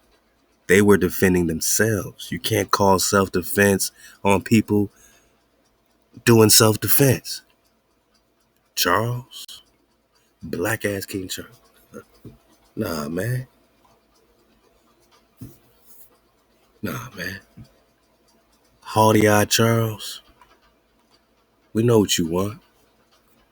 You can't break in our house, steal our gold, steal our women, and then we do something to you and you claim, oh, I had to retaliate. It was self-defense, boss. Oh, hijack city. Oh, haughty-eyed Charles. Ain't happy with your lot. This looks like a lot of Nagas these days, man. Who knows who's who? All skin folk ain't kinfolk, and all kinfolk ain't confolk. Oh, haughty Charles, we know the drill, we know the story, we see the play. You calling self-defense on people defending themselves, right? So he says, oh, only engage in fighting in self-defense. Because in a good conscience, their underlying authority stems from the papal edict or the papal bull 1452. Subjugate, convert, vanquish the house of Israel is what it really saying. You know what I'm saying? It's a more and more war. That's their decree. Calling us pagans, we call you heathens. You call us pagans, we call you heathen. Using the justification that the Incas had, quote, broken the inviolate law, okay, observed by all nations of the world regarding ambassadors. The new viceroy, Francisco de Toledo, decided to attack and conquer Villacambra. His proclamation of war was published April 14, 1572. 2 weeks later, 10 soldiers with artillery and firearm took possession of the bridge of Chuquichaca,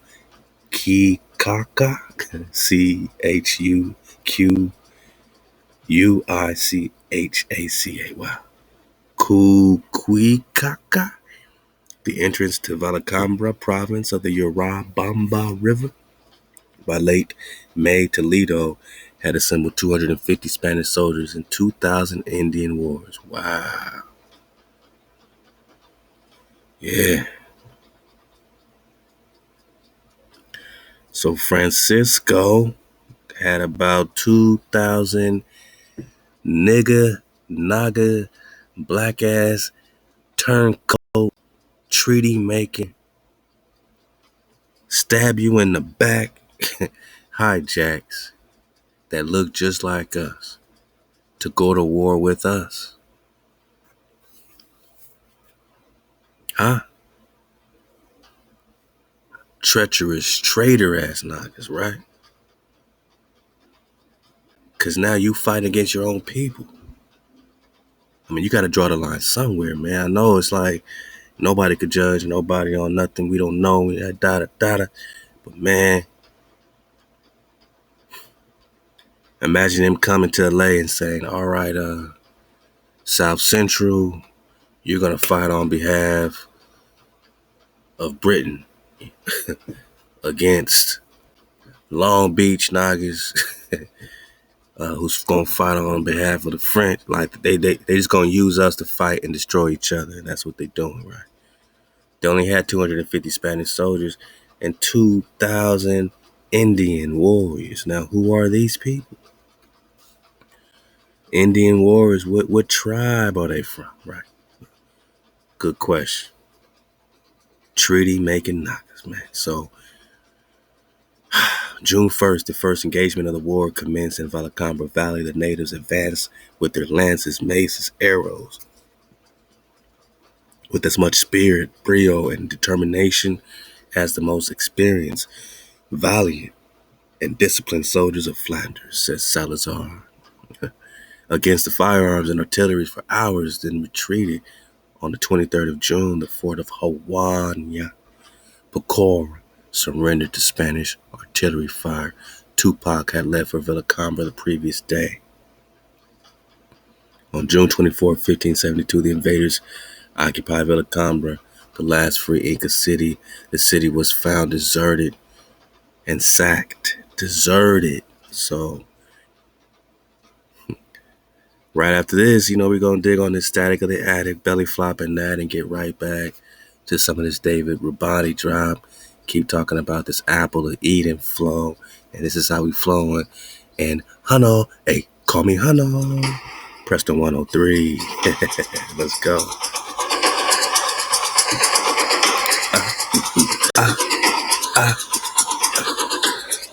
Call me Hano. Gotta call me Hano, man. Hey, we surfed the wave this long. I think Naga earned a new title, man. Just call me Hano, man. And it's been an honor to bring over 100 installments, full investigations of the Prester John, recon. And, AI for your support on the Prester packs. 1, 2, look out for Prester 3. I think we need to drop, I think we did all the way up to 83. So I got to drop like Prester John full videos, so you don't need the internet. You got all the recon, the books and links and everything connected. You know what I'm saying? So we got our own time capsule. So I got to drop 83 through 103. So that'll be, I think, Prester John, Prester Pack 3. You know what I'm saying? So AI for your support. That helps keep our water flowing, our lights on, help us build, for Nagaville, all the things we doing. And AI for your support, my Nagas. So real talk, the water for your support, for Joy World, helping us build our fence. And hey, we almost there, man. You know what I'm saying? We turning the corner, and this next few pushes from my fence building Nagas is going to be truly supreme, man, to get closer and closer to a dream. A supreme flow for a dream flow. And it's not just my dream, man. I mean, we're talking boundaries, we're talking borders. To build this amazing border, this beautiful cedar wood fence is an honor to build with you, my tribe. So please support Joy World, hit the links, and let's keep popping off. And one drop at a time. Now we got a wave, my noggin. Let's go. So the city was deserted, right? Static of the Attic said, did they just come into this empty city? Did they conquer, or did they just take it over? All right. The houses of the Inca have been burned. All food stores have been destroyed. We're still smoldering. Inca Tupac and the party of about 100 had escaped into the jungle in various directions the day before. So they looking for what? They're looking for the emeralds. They're looking for the golds. They're looking for all the drop. 3 groups of pursuing Spanish soldiers returned. One group had captured Tutu Kusi's son and his pregnant wife. A second returned with prisoners and $1 million in gold. Whoa. And they're just estimating right here, $1 million in gold. So they just say, hey, I just came back with $1 million in gold. Got some silver, got some emeralds. All over here in Eden, Ania, the Yucatan. Yeah, man. Yeah. Let's get a little more, and we're going to get some Static in the Attic so I can water break. We talking some feed my naga. It's when you could bring in cartography, chronologies, some etymologies, bring it all together. And you got the Prester investigation. And again, the Prester investigation is so dope because it does bring in all these histories that are normally separated, like the Mongol flow, the Mongol history, the Russian history, the China history. But importantly, you bring in that Mongol and you combine that with the indigenous American history. What does the Inca have to do with Genghis Khan flow, right? And you combine that with the biblical flow and, understand who's not happy with their lot. That's when you start sparking off. The Hebrew history has to meet the indigenous American history, and you have to meet that with this Genghis Khan, Mongol, Tango, Western Shia flow, which is the Prester flow, you know what I'm saying, the India flow, or the Asia flow. And this is where they found us, man. The copper color cons found here by the Europeans. Found here by the Europeans. Swarthy, right? Benjamin Franklin told you that in the Observations of Mankind. 1751. So 3 groups of pursuing Spanish soldiers returned. 1 group had captured Tupacu's son and his pregnant wife returned. A second returned with prisoners. So he had some Nagas, prisoners of war. What happened to them? And $1 million in gold, silver, and emeralds, probably way more, which was divided between the soldiers and priests. The third group returned with Tupac Amaru's 2 brothers and other relatives. They going after the family. It's a more and more war, man. It's a lot of undercutting, a lot of backstabbing, right? So other relatives and several of his generals, the Inca and his commander, returned or remained at large. A group of 40 hand-picked soldiers set out to pursue them. They followed the Mansa Musa River, 170 miles. What's that got to do with Mansa Musa? The Mansa Musa. For 170 miles, they followed this river, where they found an Inca warehouse with quantities of gold and the Incas' tableware. Captured Kunko Indians reported that Tupac was downriver, and Mamori,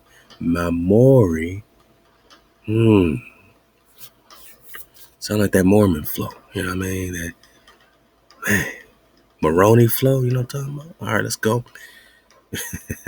Expedition leader Garcia de Loyola ordered the building of 5 rafts and pursued the Inca, surviving turbulent rapids en route.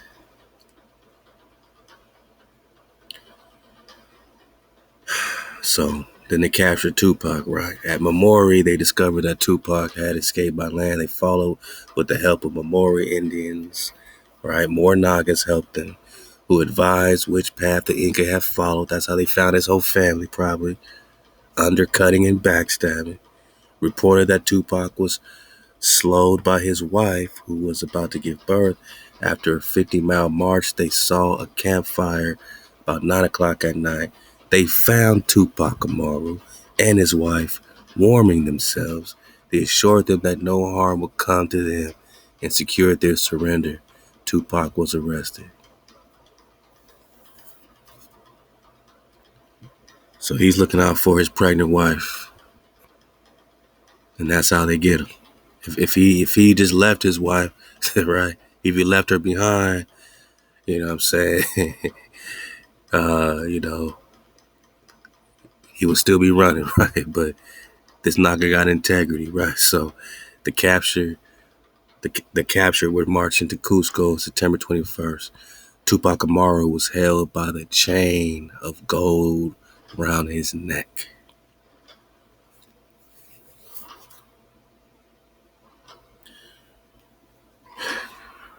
Held by the chain of gold around his neck. Now we rocking gold chains, right?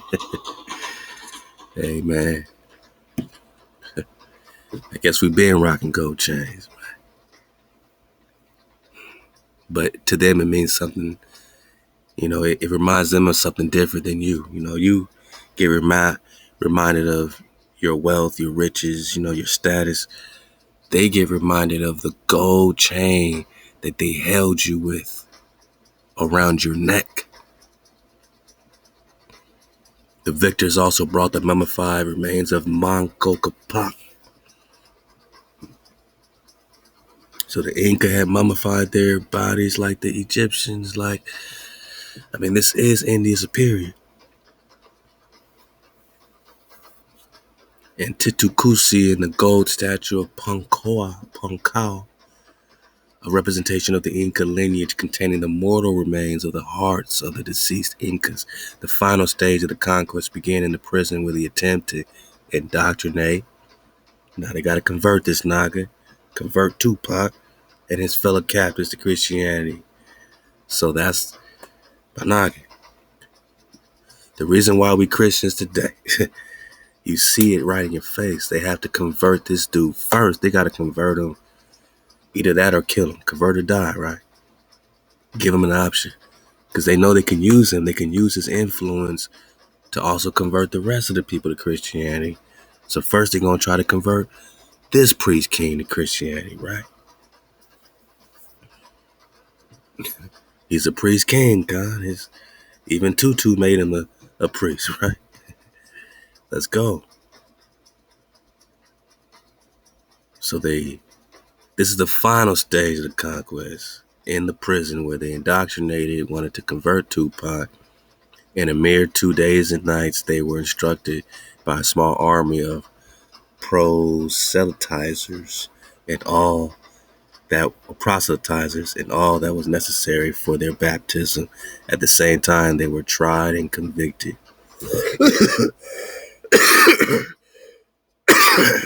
My bad. Oh man, let me clear my throat. All right, so they were tried and convicted. The 5 native generals received a summary trial at which nothing was said in their defense. They were sentenced to hang. Several who died of the severe torture they received were nonetheless hung.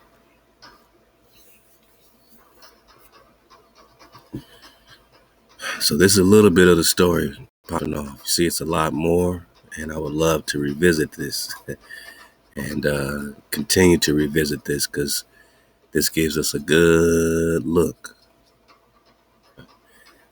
at Haughty-Eyed Charles and who he was up against when he slayed the dragon, right? When he hijacked HaWah, sent his mercenaries like Pizarro, who could have looked just like this Naga with Naga skin that they want to paint in history as another complexion today, as the Spaniard or the Portuguese. That's not what it says, or that's not what it looks like right here, man. It appears that the Spanish elites were also melanated because they would also call him King of Spain. Royal Roman Emperor Charles, King of Spain, right? Yeah, King of Spain. Swarthy as a Spaniard. Swarthy as a Spaniard. What does Pizarro really look like? And did they just roll up on an empty city? I'm gonna let Static and Attic take the wheel, man. And we got some more great golden nuggets and golden apples to drop on the way out of here, man, for the dismount. Prester 103. How we looking on time, my nugget? You surfing the wave with me? Oh, perfect, man. You know how we do. Call me Hano. Let's go. Static, take the wheel. Fair use, copyright 107. Teaching, recon purposes, education only. Let go. Static, you got the drop. In the conquest of Mexico, and then directly after Francisco Pizarro and the conquest of Peru with relative ease, seems like a stretch of a story to me. Scholars even question this because there were no, objective eyewitnesses or anything, and we really are just taking the word of the conquistadors here. You guys may have heard of this book, The Adam and Eve Story, and what I just read kind of goes along with something I've thought for a long time, is there may not have been near as much struggle there as we're led to believe. This book is about ancient cataclysms, and I'll get more into it later. It's copyrighted 1993, but I do know it was classified by Central Intelligence for a period of time, and evidently this is the sanitized version. I'd like to see the full unedited, because he has a section in here about the Inca that goes completely against everything you've ever heard of the official story, which is based off of the letters of Hernan Cortez, basically a self-avowed maniac, to King Charles V of his conquest. If you guys want to skip to the mind-blowing version that Chan Thomas says in his book, I'll put a time marker on the screen right here. But you might be surprised what Hernan Cortez says in his letter about how the statues were made. He says these statues surpass in stature a person of more than ordinary size. Some of these are composed of a mass of seeds and leguminous plants such as are used for food, ground and mixed together and kneaded with the blood of human hearts taken from the breast of a living person, from which a paste is formed in a sufficient quantity to form large statues. When these are completed, they make them offerings of the hearts of the other victims, which they sacrifice to them, and besmear their faces with it. Hernan Cortez actually wrote this to the king at the time. Now, by all accounts, the Aztec did practice human sacrifice. It's even found in some of the surviving Aztec codices. But Cortez had a huge incentive to dehumanize these people, because he's trying to convince the people back home that, oh yeah, I might have done some nasty things, but this is what they did. But Cortez was responsible for the conquest of Mexico City, and then Francisco Pizarro sailed south with a crew and has a story of conquest even more fantastic than the conquest of Mexico. But did it really go down the way Pizarro says? He claims to have sprung a trap on the Incan Emperor Atahualpa with fewer than 200 men against several thousand. Pizarro lures Atahualpa to a feast in the emperor's honor and then opens fire on the unarmed Incans. What a noble conquest. Though Atahualpa had nearly 80,000 soldiers with him in the mountains, he consented to attend the feast with only 5,000. Then Friar Vincent Valverde urged Atahualpa to convert to Christianity and accept King Charles V as his sovereign. Atahualpa angrily refused, and trapped in tight quarters, the panicking Incan soldiers made easy prey for the Spanish. Pizarro's men slaughtered 5,000 Incans in just 1 hour. And within 24 hours, they claimed to have slew 7,000 Incas, and not a single Spaniard was badly hurt. But is that just a convenient story of why your whole crew is still intact? The Spaniards did have body armor, and their armored cavalry, infantry, their musketeers with arquebuses, which are muzzle-loading and activated by a lit fuse. If you're really good, you might get off 2 shots a minute with one of these. And they had their cannons, which probably even slower loading than the arquebus. So historians acknowledge that it wasn't really firepower that won the day. They say the act of laying hands on Atahualpa and taking him as prisoner was just unthinkable to the Incans because he was a god king. And this turned the Incans' reality upside down. And if that were the case, they say Pizarro had a crew of 180 men. Some of them would have stayed behind with the ship, but let's say all of them were at the battle. 5,000 Inca, that would be 28 Inca taken out by every single Spanishman. And this took place in 1 hour, so that would be 1 Incan every 2 minutes for every Spanish.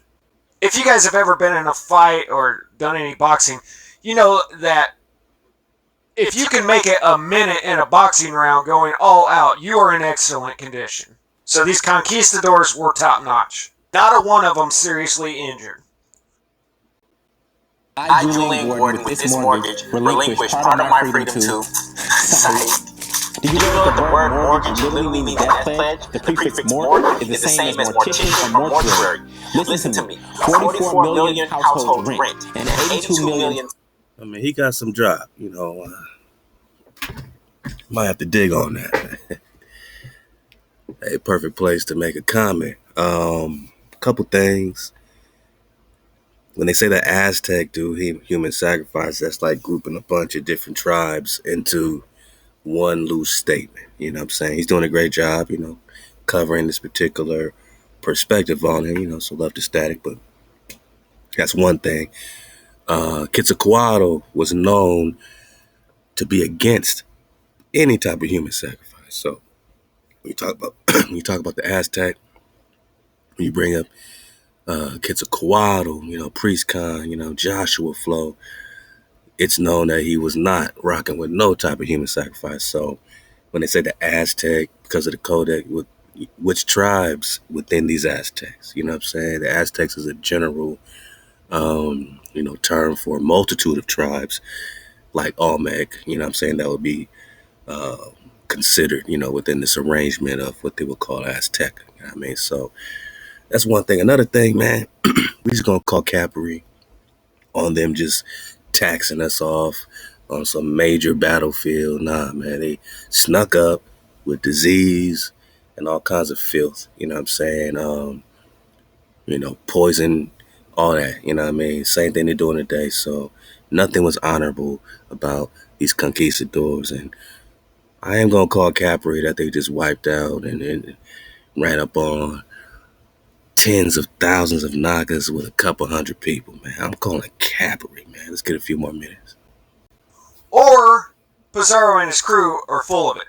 But what do you expect from somebody who thinks it's perfectly acceptable to ransom the king and then when the ransom's paid, not let him live? Wow. And if it is made up and they thought that would be a good cover story, their moral compass is pointing south. Anyway, Chan Thomas's now declassified book tells a completely different story of what happened there.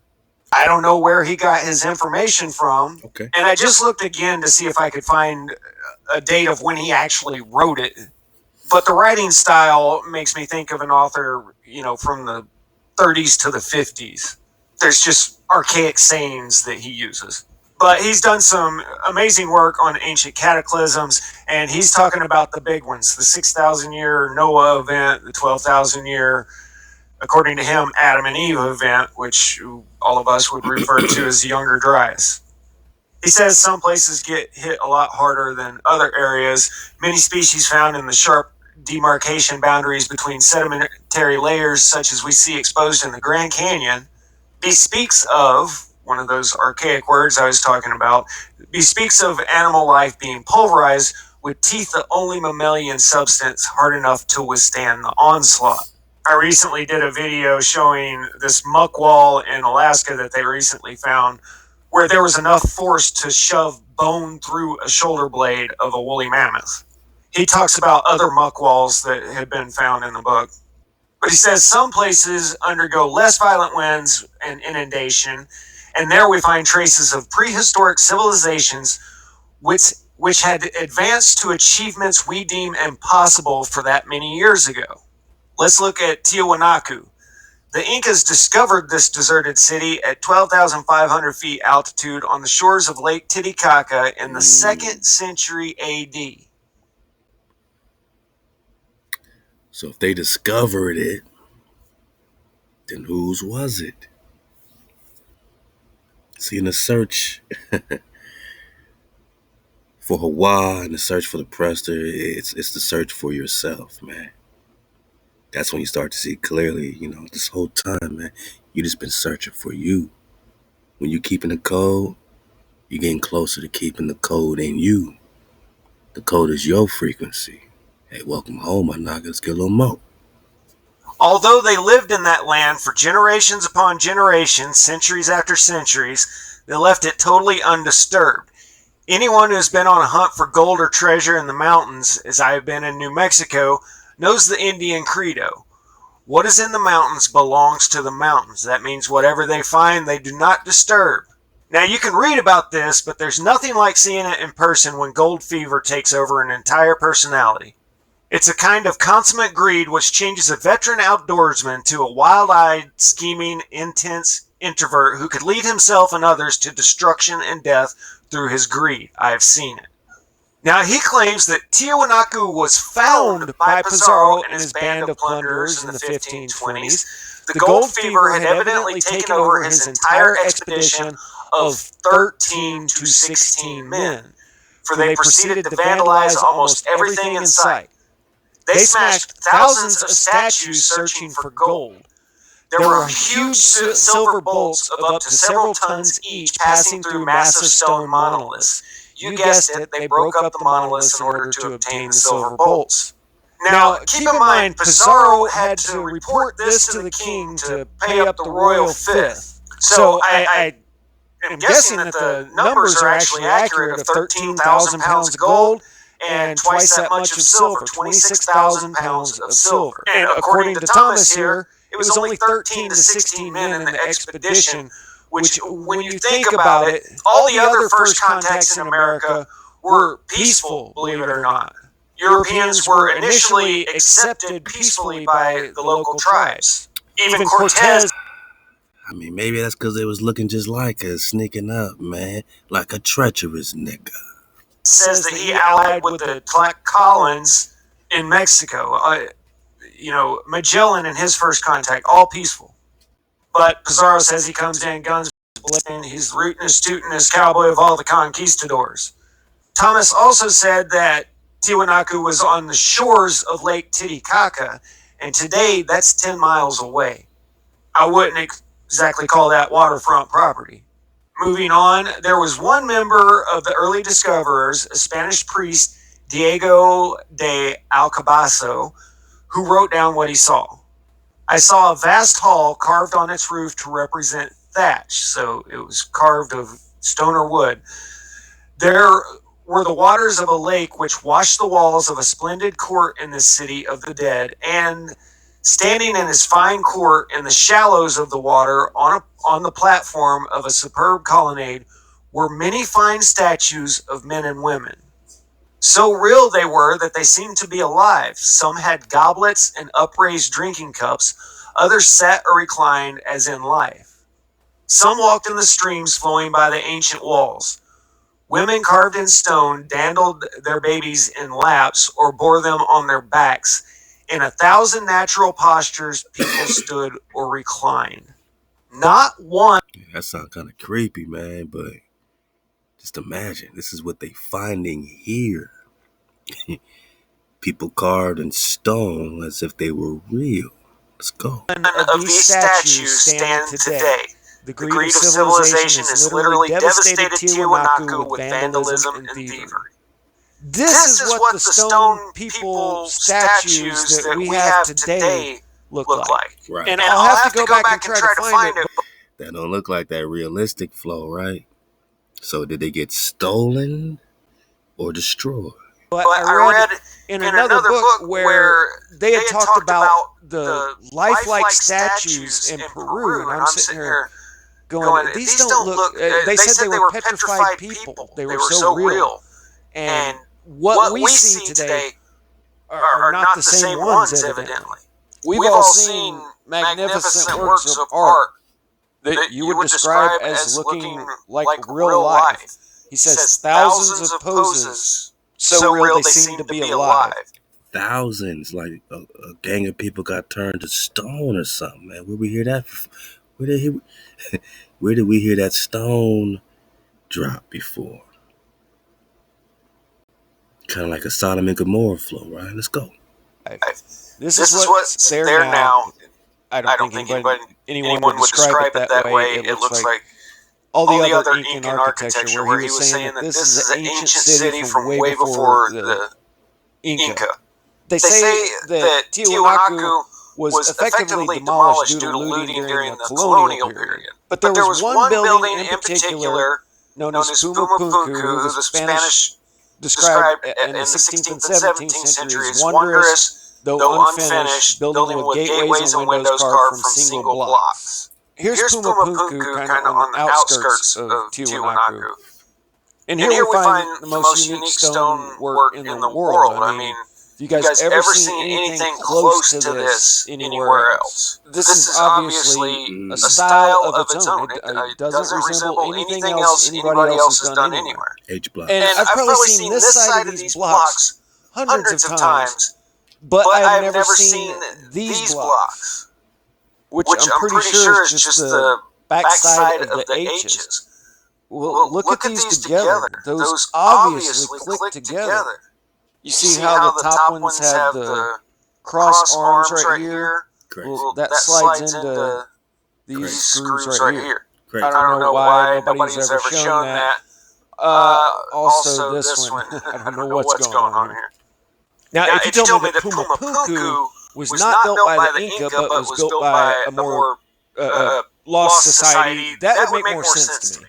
So is it possible that what we now call Pumapunku, back in the day they were calling Tiwanaku? Because you look and you see they're right here in the same area. There could have been an Incan town next to an ancient abandoned city that everybody just left alone for thousands of years, evidently. according to Chan Thomas. Now, just like with a lot of things on the internet, this is something that I want to believe because I don't like the Pizarro story.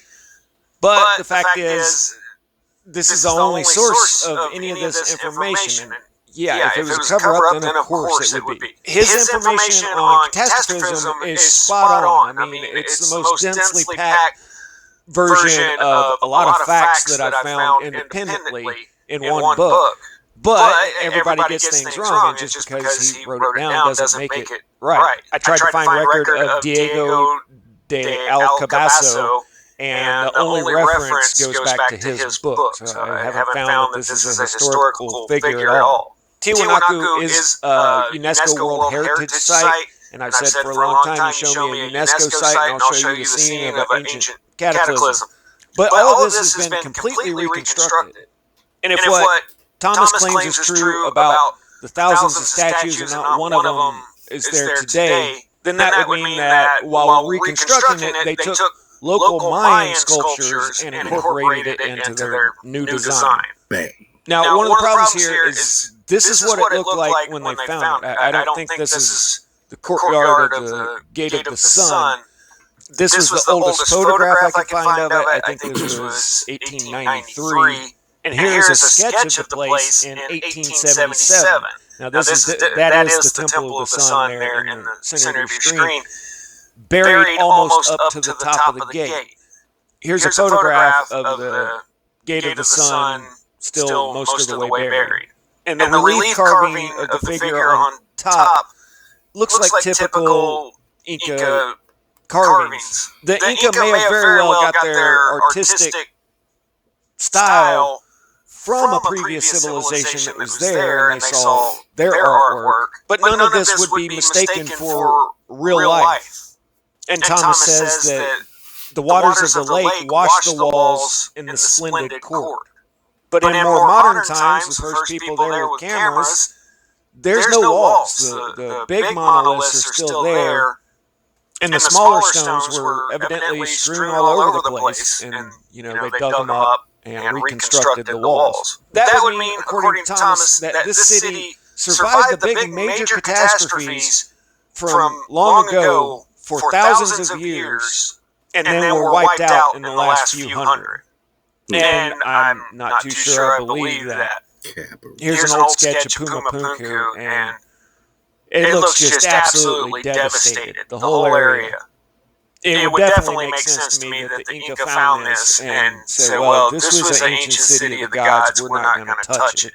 But I'm thinking this got wiped out thousands of years ago, not in the last 500. And like I've said about the old black and white photos that are taken out of context and people can say whatever they want, here's an old photo, and look down at the bottom, First Lady H.R. Clinton, and she would have been First Lady in the 90s. One thing I think is for sure that these photographs do show the evidence of an ancient cataclysm, and this is at 12,000 feet up in the arid desert. Academia can say that these are cultural layers that built up slowly over time, but you see those big, huge stones strewn all over the place. When was the last time you went to mow your yard and there was a cultural layer boulder in your way? This was all transported there by water. I mean, here's your mud flood. If it were a liquefaction event like some have claimed, then you wouldn't have the volleyball-sized boulders everywhere. It looks to me like this got hit with enough force to take out the smaller stones of the wall and the big megalithic stone. What kind of weapon do you think was used to dismantle this amazing area with all these heavy stones? And were they in coal? Were they in coal? Were they in coal? Hey, Hop Static in the attic, man. And, support the bro. He's always dropping relevant recon, man, that really coincides with a lot of our recon, man. We appreciate you. We appreciate Static in the attic. So for the dismount, I'll just touch on this. I definitely want to get back in this book, Searches for the Imaginary Kingdom, man. We're talking Cartography. Let us add the words of the Mennonite friar. I'm on page 126. The Legend of the Kingdom of Prester John by Lev Nikolaevich Gumilev. All right. William a rubric to the Muslim Authority information. It was at the time when the Franks took Antioch in June 1098 that the rule in the northern lands belonged to a single person named Khan Ka. Khan Ka. Two words have been confused, Khan and Khan, i.e. soothsayer or magician or magi. This Khan was a Cartography. So back to the swords of the East, he's talking about being connected with this Khitan, you know what I'm saying? And he doesn't like me because I'm a Khitan, because those were two warring factions of Negroes, Negro tribes, black tribes, or melanated tribes, more or more. 1098, there was not yet a division into Katai, but my naga, remember, Katai is just Cathay with a C, or Cateo. And this R is a regnum, you know what I'm saying, is a kingdom. So you're talking about a kingdom of the Katai, right next to where Mongu Monkey set up shop, possibly the grandson of Genghis. And what's it got to do with the Inca? Man, you know, it's a lot of connectivity, man. It's a lot of connectivity, but you know, like I said, I'm gonna get back into that. Searches for the imaginary kingdom. Yeah, this Katai, a black king, a naga of the promised land. Sure. 1098.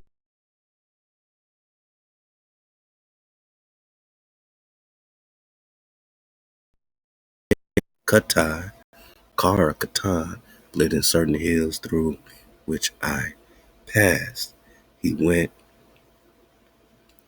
by one of three passes between the western and the internal parts of Middle Asia. Where's Asia? God.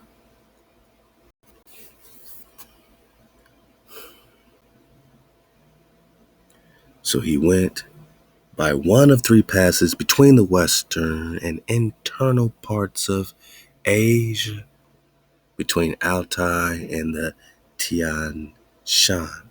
In the valley between these mountains lived a certain Nestorian pastor. So either they call him a Christian king or a Nestorian. Remember, Nestorian refers to a king, an old king, renowned for a wise counsel or his wisdom, right? So we're talking Amma, right? We're talking that balance, right? We're talking that David, that Solomon flow, that Sheba, Shambhala, Sheba flow. So this Nestorian pastor, a powerful man holding sway over the people, called Naaman, belonging to the Nestorians, Christian Nestorians, Western Zangaria, the region of Karakatan, Gurkhan, Yellow Dashi, is described. On the death of Khan Kam, the emperor of the Lao dynasty, this Nestorian proclaimed himself a king, and the Nestorians called him King John.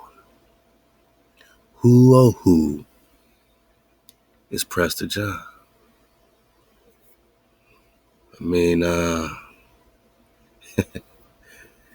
it's either Magi, the Dalai Lama, Yosef, man. You got the drop. It's either Dalai Lama. The title Prester predates the Dalai Lama, man. See, the Magi, yeah, you know, he's definitely the magician. Is he 1,200 years old? We know they've been searching for over 500 years for King John. Let's go. This drop as well. I'm just going to leave these up because we're going to be touching on them next time in Prester 104. Andrew Toma, I believe is the author. Shambhala, Oasis of Light. Okay. By Andrew Thomas. And they got a whole chapter on the Prester, man. The Prester John's Kingdom.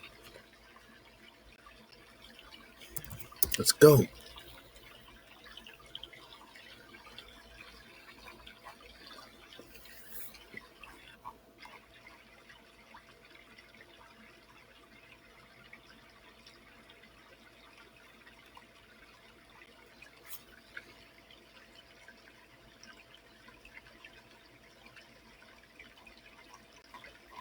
All right.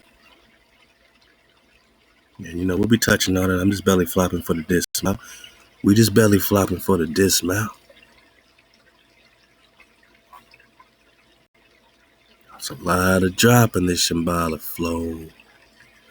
You know, you just getting cozy, talking holy grail. Let's go.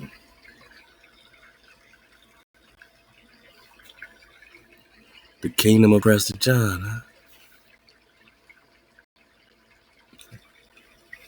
Probably the greatest attraction of the land was the fountain of eternal youth. He's how old? 500 years? 1,200 years? He got that water.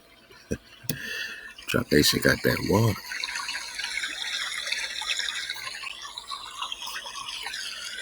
Probably the greatest attraction is that water.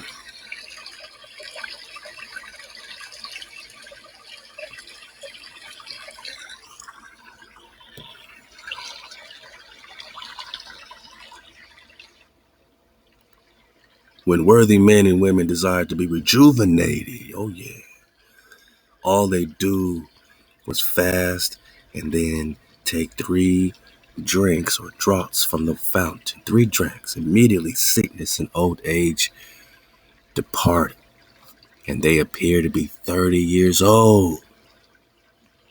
It is claimed that Prester John himself prolonged his life to a patriarchal age of 562. You sure we ain't talking about the matriarchal? Nah, man. The patriarchal age.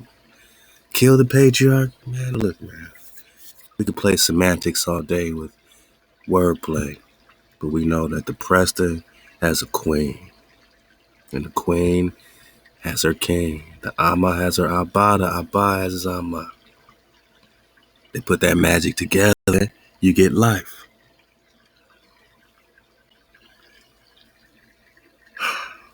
$562. That sounds about right. Portuguese looking for over 500 years right in your face, bro. What man do you look for 500 years, man? For the dismount.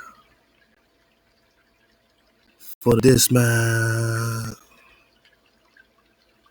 Immediately sickness and old age departed, and they appeared to be 30 years old. It is claimed that Prester John himself prolonged his life to a patriarchal age of 562 years. Quote-unquote eagle stones were able not only to improve one's power of vision, but could also render a man invisible if worn on the ring. Remember when King David went invisible and Benjamin up the Dula and then walked on water? Y'all remember that drop? On wave surface? You got that water flow? David went invisible and then walked on water, getting away from the Persian king. And the Benjamin travels of Benjamin to Dula, man. Let's go. Did he have that eagle stone that could make a Naga invisible? If you wear it on a ring? Did Solomon have that drop too? Magic stones could heat or freeze anything and illuminate the countryside for 8 kilometers or 5 miles. So one stone can illuminate the countryside for 5 miles. Like the sun, my Naga? Is that just a giant stone? Or else plunge the environments into complete darkness? Whoa. Huh. Remember they said Europe was in darkness, right? The entrance to a shrine containing a magic stone was guarded by 2 aged men who admitted only virtuous people. Here's how they tie in Christianity. That train's never late. Hijack City never late. Let's go. A huge 13-story tower rose in the city of Prester John. There were no poor in Prester John's kingdom, and justice prevailed in his realm, nor did crimes or vice exist there. That's what Genghis Khan tried to keep going, right? They say his kingdom was kind of like that too. The reports about a mighty monarch of Asia, where's Asia? Khan. Where's Mangi? Let's go. So these reports of this monarch in Asia, presumably a Christian, presumably a Christian, right? Nah, that's capital. He's a Hebrew priest king. Created a sensation. So you created a sensation in Europe. That's why they found you here, boss. That's why the Portuguese are searching for 500 years, boss.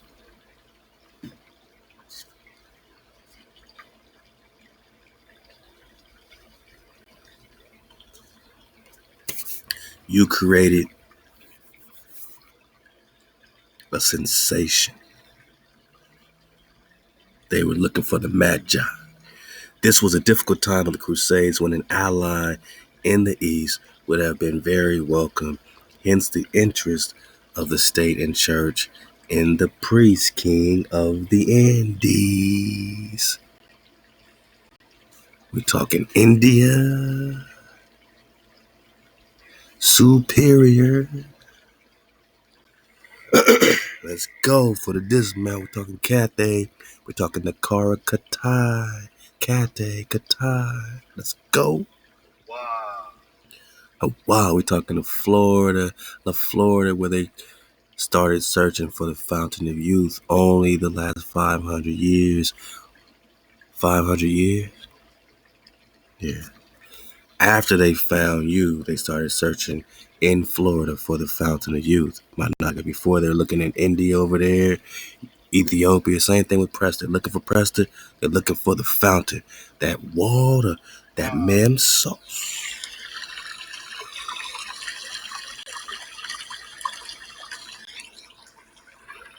Yeah. Yeah. They're looking for the priest king of the Indies. Like the West Indies, like India Superior. Although the tale of Prester John is not devoid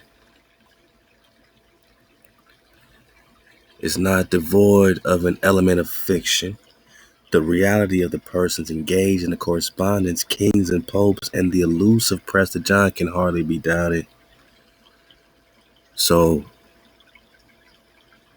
they try to, negate it by saying element of fiction, but they're saying, yo, we can't doubt that this Khan existed.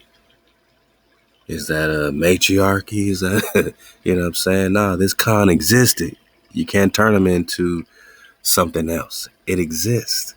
It's not the Bible. It exists. Now you can use the Bible to correlate this indigenous truth. Now you're in your King David flow, but now you're learning a lot more about King David than you thought you knew. I mean, King David, whom I will raise up unto them. Because you're searching for HaWah. And then being in code, searching for HaWah makes you start looking for David. Now we on 103, right? Prester Hano 103. Raise up, my nigga.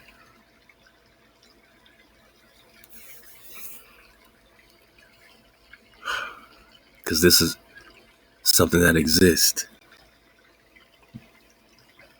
The kings and popes and the elusive Prester John can hardly be doubted. Surprisingly, the kingdom of Prester John had much in common with the kingdom of Hyrcanus, with Philostratus described, or which Philostratus described 1,000 years earlier. The geographical characteristics of both countries point to Tibet. And we got maps that point to Tibet right in India superior, right in North America, man. Where would Tibet really be? The sages of the two kingdoms were able to control visibility, produce artificial light, and also fly in the air. Wow. So the magi of the two kingdoms, we're talking Prester John, they're able to fly in the air. We're talking dragons. Yeah, we're talking dragons. And they can produce their own light with these stones, man. A paragraph in the best known letter of Prester John speaks of the Sandy Sea or the Sambanyan. We got to get back on that in 104. And his kingdom, which could be the Gobi Desert. If so, I fully endorse the conclusions of American scholar Manly P. Hall. Uh-oh. The original location given for the empire of Prester John was the area of the Gobi Desert where he lived in the enchanted palace in the mountains. If you ask Eastern initiates to describe the northern paradise called the Zhang or Shambhala or Cibola, or Kaleluz or North America, the mysterious city of the Adepts, they would tell you that it is in the heart of the Gobi Desert. In the old sand of Shamo, the ancient mother, Mama, Ama, stands the temple of the invisible government of the world. And studying, we're talking about the invisible government of the world, because they go invisible.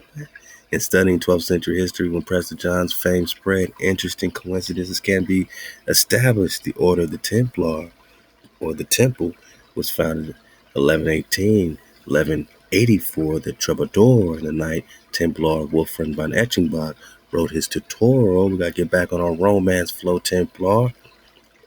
Templar Marie got the drop, in which he summarized all the Holy Grail legends. He hinted at the link of the Holy Grail with Asia. With Asia, boss. Yeah, man, you know it, man. You know it. You getting hip now, my nigga. You getting hip now. Okay. So in this tutorial, which is supposed to be just like a fancier romance, but they're talking Prester, they're talking Holy Grail, the legends, and he hints, Etchingbach hints at the link of the Holy Grail with Asia and described it as a stone. Okay. Was he speaking of Shambhala and the Shintamani stone? The Masonger's Etchingbach claimed that tutorial had lived for 500 years. This is recent history, cuz. We talking Inca, man. You know, we talking Charles V, man. We're talking Genghis Khan, Prester John. Uh, we're talking Tango, right? We're talking Western Shia. We're talking Olmec. We're talking Aztec. Back to the Inca. You know what I'm saying? Hey, welcome to the Prester John investigation, man. Yeah. So what's it got to do with the Shintamani? The Shintamani is another magical stone we done touched on before. Right, we done touched on before. We gotta get back on it. Kantamani, Shintamani, Kantamani. Totoro had lived for 500 years. This is a strange parallel with Prester John's life, which lasted 562 years at least, right? Actually, Etchenbach even connected the legend of the Holy Grail with the tale of Prester John. And we got that in a separate substantiating recon that the Holy Grail is Prester John, which would make Prester John the stone. We're just talking golden nuggets, though, right? We're just talking golden nuggets, boss. Timbuktu, where is it at? Hey, Hyborian, get my Hyborian map. We got Timbuktu right here connected with South America, man. So, where's Timbuktu anyway? What does Mansa Musa have to do with Moshe and the Prester? Hey, man. This Prester 103, man. The Prester investigation got all the water, and I'm glad to, just be back in the wave with my knowledge, man. Next time we'll get it. I wanted to get it this time. David Rabini, and Islamic. This is amazing, man. This document right here. And I want to try to read all of it. It's about 50 pages, so I think we're gonna start with this next time. If you know the drop, if you've been surfing away with the Prester flow, if you got the drop in the playlist already, man, you're already surfing away, man. Get the drop, man. Surf the wave in the playlist. You're gonna get a lot of connectivity that you can apply to what we're talking about today. If you feel a little lost, it's all good. You ain't lost, you found, because you got that mem sauce. You got that water. You gotta talk voided manuscripts some more too, man. Oh boy. Yeah, so we done talked about a lot of this. Oh wow, we done talked about a lot. Holy Grail, Priest King, yeah, we done talked about a lot. Dragons, man, Antarctica, Roger Rogers. We done talked about a lot, man. Surf the wave with us. Quivera, Anion, Marnon, Amazon. We done talked about a lot. Daniel Killian, second son of David, Abigail. Woo, we done talked about a lot. Wow, Kingdom of Georgia. Georgia is Genghis. Bragging Tony dynasties. We done talked about a lot. The three Moseses. Oh man. Now we on our Maimonides flow. We done talked about a lot. Cathar, Kate. We gotta get back on the Cathars too. Hindu Kush and the Hindu David, man. Guardians of the Grail. We gotta get back on this Kush, Cash, Asher, Nimrod, because I had a good time with that. Oh man, you see what it is, man. Sheba, we've been honored our queens, my nigga. We can't talk day without talking about our queens, right? We're gonna talk about them cakes and raisins and how they duplicate Sheba into some hijacked version of Shiva and their hijacked queen mother. They got it from the original thing, and they started to worship her as a goddess. Oh, just like they do all of us. We got the 5 magical stones. Was probably talking shit to Monty Stones right here, man. Afghan son of Jeremiah, grandson of Saul. We've been talking about quite a lot. Oh, the Chinachine. Oh, the golden fruit. Whoa, I need to go revisit that because I'm interested in this apple of Eden, man. Because we done talked about a lot. Man. Emerald scepters, man. Oh, boy. So, you got the drop, you get the drop, man. And this drop goes out to you. This drop goes out to all y'all. Because for the children of Israel shall dwell many days without king or prince, without sacrifice or pillar, without ephod, or any of them household hijacks. Afterward, the children of Israel shall return. Man, no more hijacks needed. We hijack free. No hijacks allowed. And you gonna seek HaWah.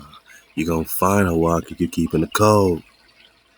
And you're gonna seek David, and you're gonna find Dawid, because he got that wall. That's when you come trembling to HaWah and his goodness in the latter day, in the end of days. So remember Jeannie, man. What did Jeannie say about this David Rubini? We're gonna pick it up next time on this Rubini flow. Real body. Gani, Manis. Yeah, Tagru. That's another word for the Wankan. Right. And this is good to search because you see how this Khan is popping up in all these different versions of history. So he died in 1203, right? I say Genghis Khan rode up on Preston in 1202, right? Supposedly he died. Now is this Prester John or is this his son David? Because he also has a son David, right? Is this David's Sauceland? Is this one of the Davids one of his King David's son, who was also King David. You know what I mean? So these are the questions we've been asking, looking for answers. This David how they want to say Rubini, something like that. Rubini.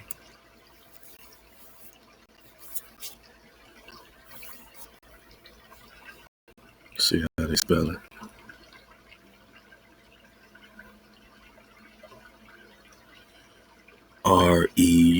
Reubeni.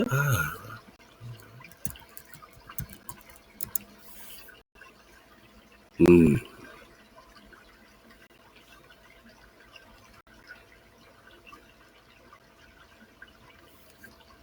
So we must have found it on Genie with a different spelling, because I know for sure it popped up.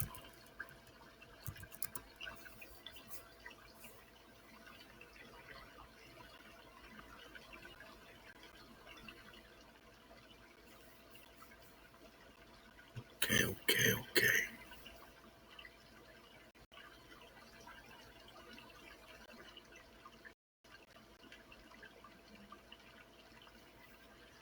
Yeah, they got a lot of David Rubens popping up. But what about Rubini, man?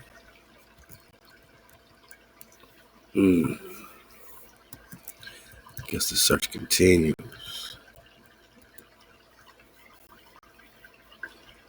Just checking what they had over here in Genie. You know what I mean? Don't mind me. But now they got nothing on the Rubini.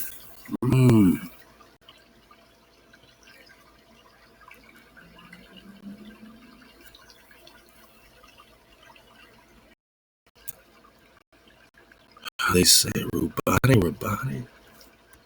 David.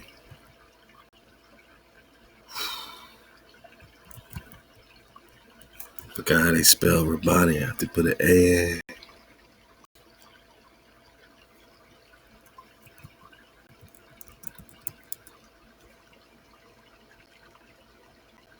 Okay. Okay. For the dismount, y'all thought it was play. Y'all thought it was play. You thought Drop was going crazy? Yeah, for the dismount. See, this opens all kinds of things. Birdman hand rub for the dismount. Greatest dismount of all time, I promise y'all, man. So, yeah, so Princess Hannah, see Lady Dragons on the wall. I ain't gonna do all this now, but David Soslan and Genie, he got a mama, Princess Hannah, right? Now you could follow this Princess Hannah, you're gonna get into this whole Persian, this whole other flow, right? You could follow, it's just one time. You could look at a David Soslan. Here we go. And they got different versions to bring up, but it's David Soslan. This is David Soslan. They gonna put him 1752. That's the crazy part. That's crazy, because the other ones, are putting him around the 1200s. Again, we got these time shifts popping off, because they're still talking the same roots. The Rusadan, the Bracantoni dynasties, Kingdom of Georgia. We did a whole drop on that, right? Right? You got the Prester flow, right? Huh? Now, if you just put in David Soslan, they're going to bring you back a few years. Right? Yeah. You could rock with the King Consort, David Soslan, estimated 1083, 1194, son of Jadaron, because Jadaron is Prester John. But right here, they're not going to say it. They're just going to say Jadaron. Remember, they said Jadaron. Now watch this. Let's go back. Remember, they said Jadaron. Okay. And I believe he was husband of, Queen Tamar. So, up to the lady dragons on the wall. Says Tamar definitely had to take the wheel for the kingdom. You know what I'm saying? And this David was a consort to that queen during her rule. So we definitely give powwow to the feminine energy mothers, you know what I'm saying? that were popping off, and it wasn't because this just had to be this way or that way. It's because they was at war. This was a wartime. Halal HaWah. Sometimes the queens had to take the wheel, and Ahab to the Aquas, like Lady Hannah, like Queen Tamar, right?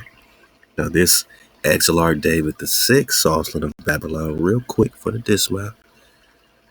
He's estimated before 1302. The other one was 1700. But this is David the Sixth of Sultan. Remember the other one was son of Jadaron. He's the son of Raja Hiraja Chola II, or drum roll please, Jadaron. So they didn't call him Prester John over there. That's why you got to find him in multiple times in the timeline to put this story together. They be hiding this like crazy. He's a Pandya, right? The Cholas, the Pandyans. That's a whole nother flow. Now now you into a whole nother history, right? You got to put all this together. The Chola history. This is Cholas, the Chelis, Kellas or Chelas, Chela, and the Panians, and all this war happening. All this is biblical stuff, man. Current, more current than they would give you in a biblical timeline, but it's happening with the same characters. Back to the Anatoly Flamenco and three major chronological time shifts. It could be all one thing. Now, Raja Haraja, he is also the father of Hanan, and he's the husband of another queen mother, Lady Hannah. Right now, Lady Hannah is the wife of Raja Haraja Chola, or Prester John, right? Priest King, right? It's a title, right? But father of Solomon, Jewish king of Telmas, now we're talking about Hebrews. It's talking about Hebrews. So his wife is Lady Hannah. Okay. All right. And Lady Hannah, or Princess Hannah of Rubani, right, estimated between 1334, so still 1300s, but now you in like a whole nother cultural history, but it's all the same thing. So it's like a reflection and duplications of this biblical Hebrew history all across the board, in the Persian flow, in the Hindu flow, India Superior flow, Mongol flow. You got to combine these histories and get the original, and realize you're dealing with a bunch of phantoms and duplications. Princess Hannah of Rubani, Gadi and Mani, like Reuben, Gad, and Manasseh. So was she of those tribes, or was she ruling over those tribes based on her being connected with King David and Judah? You know what I mean? And the scepter never departing from Judah. The scepter, whoever got the scepter in Judah would be over the northern and southern tribes, including Rubani, Gadi, Mani, right? So is this a title over these other tribes based on the order of HaWah? Let's go back.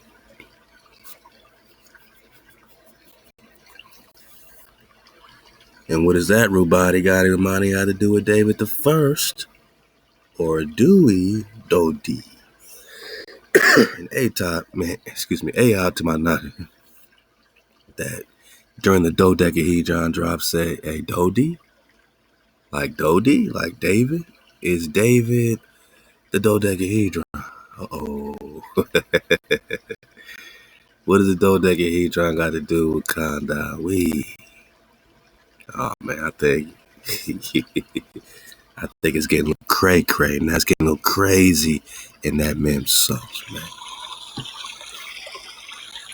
Yeah, we MHOE, man. We're talking 12 equal faces. The dodecahedron is the ether. You think that's air you breathing, man? Is Ama.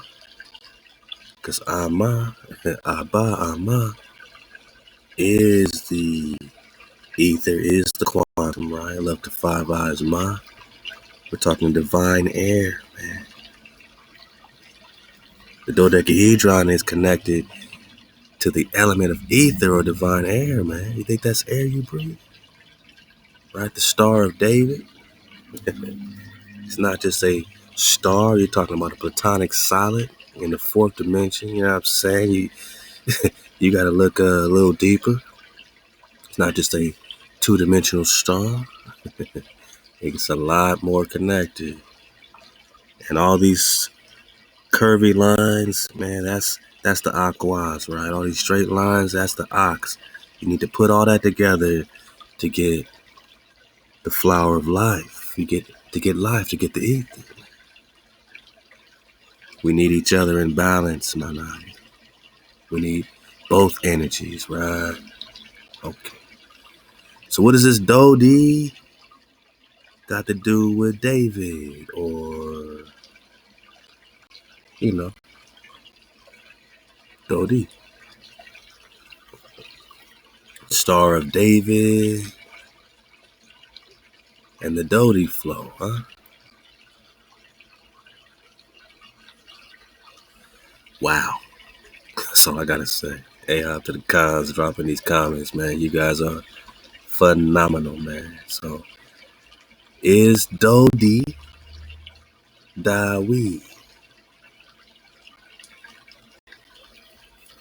You can't even speak ether. You can't even speak dodecahedron. You can't even talk about Dawi. They want to replace Dawi with Yahweh Shai. They looking for Yahweh Shai. You looking for Yahweh Shai? You looking for JC? Hey, what you say again, big bro Jeremiah? What the big bro Jeremiah say? But they shall serve HaWah their God, their power, and David their king, whom I will raise up unto them. What did big homie Hosea Joshua say? For the children of Israel shall sit solitary many days without a king. Man, you forgot what this feels like to have a Khan. But afterwards shall the children of Israel return.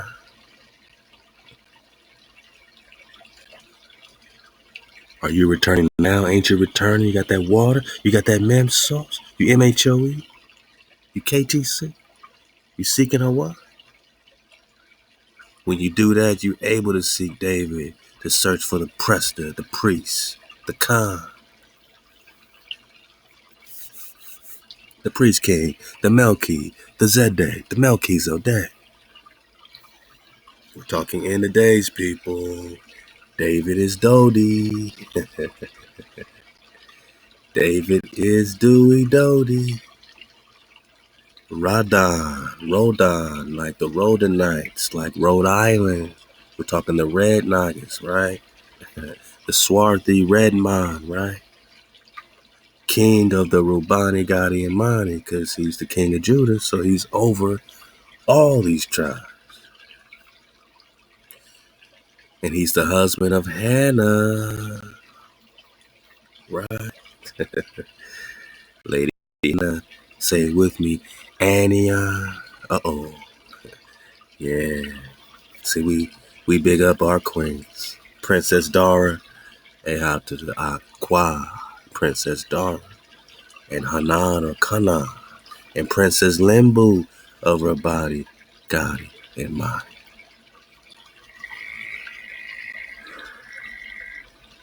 Those are the daughters of David, or Dodi, the dodecahedron. Wow.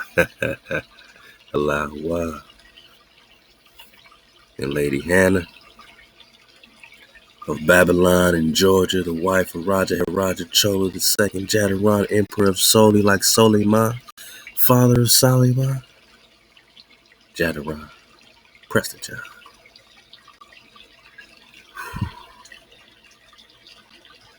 Yeah. Wow. Hannah, wife of David, who is the same king of Rabadi, Ghani, and Mani.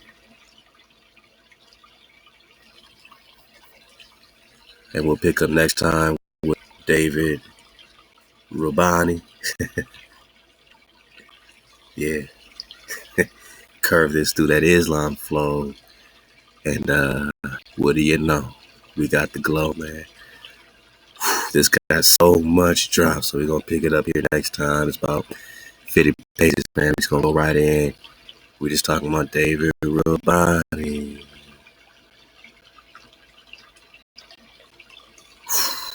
Yeah. All praise HaWah. You know what I mean? All I can say is HaWah. I can't say any other way. Hey, for the dismount, Ma, can you just take the wheel, man? For that con food, for the cons. Prester John. We out of here, baby. Hey, call me Hano. Press the 103. Look out, 104. Let's go.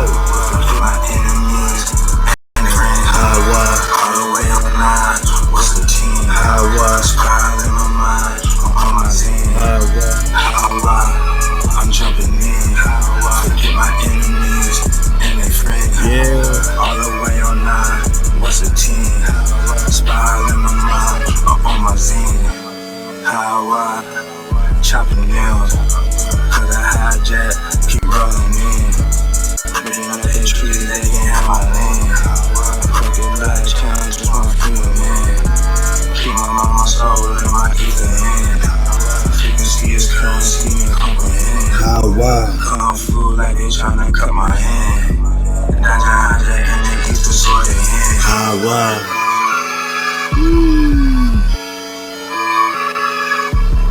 We out of here, baby. That official tribal music rifle. My jigging. His beautiful playlist, man. He's popping off, man. Hey, shot of wine. Forget my enemies and they friends. All the way on 9. What's the 10? Spiraling on mine. I'm on my zen. HaWah. I'm jumping in. Forget my enemies and they friends. All the way on 9. What's the 10? Spiraling on mine. I'm on my zen. HaWah. HaWah. Stay up, suit up, choose up. Call me Hano. Drop nation.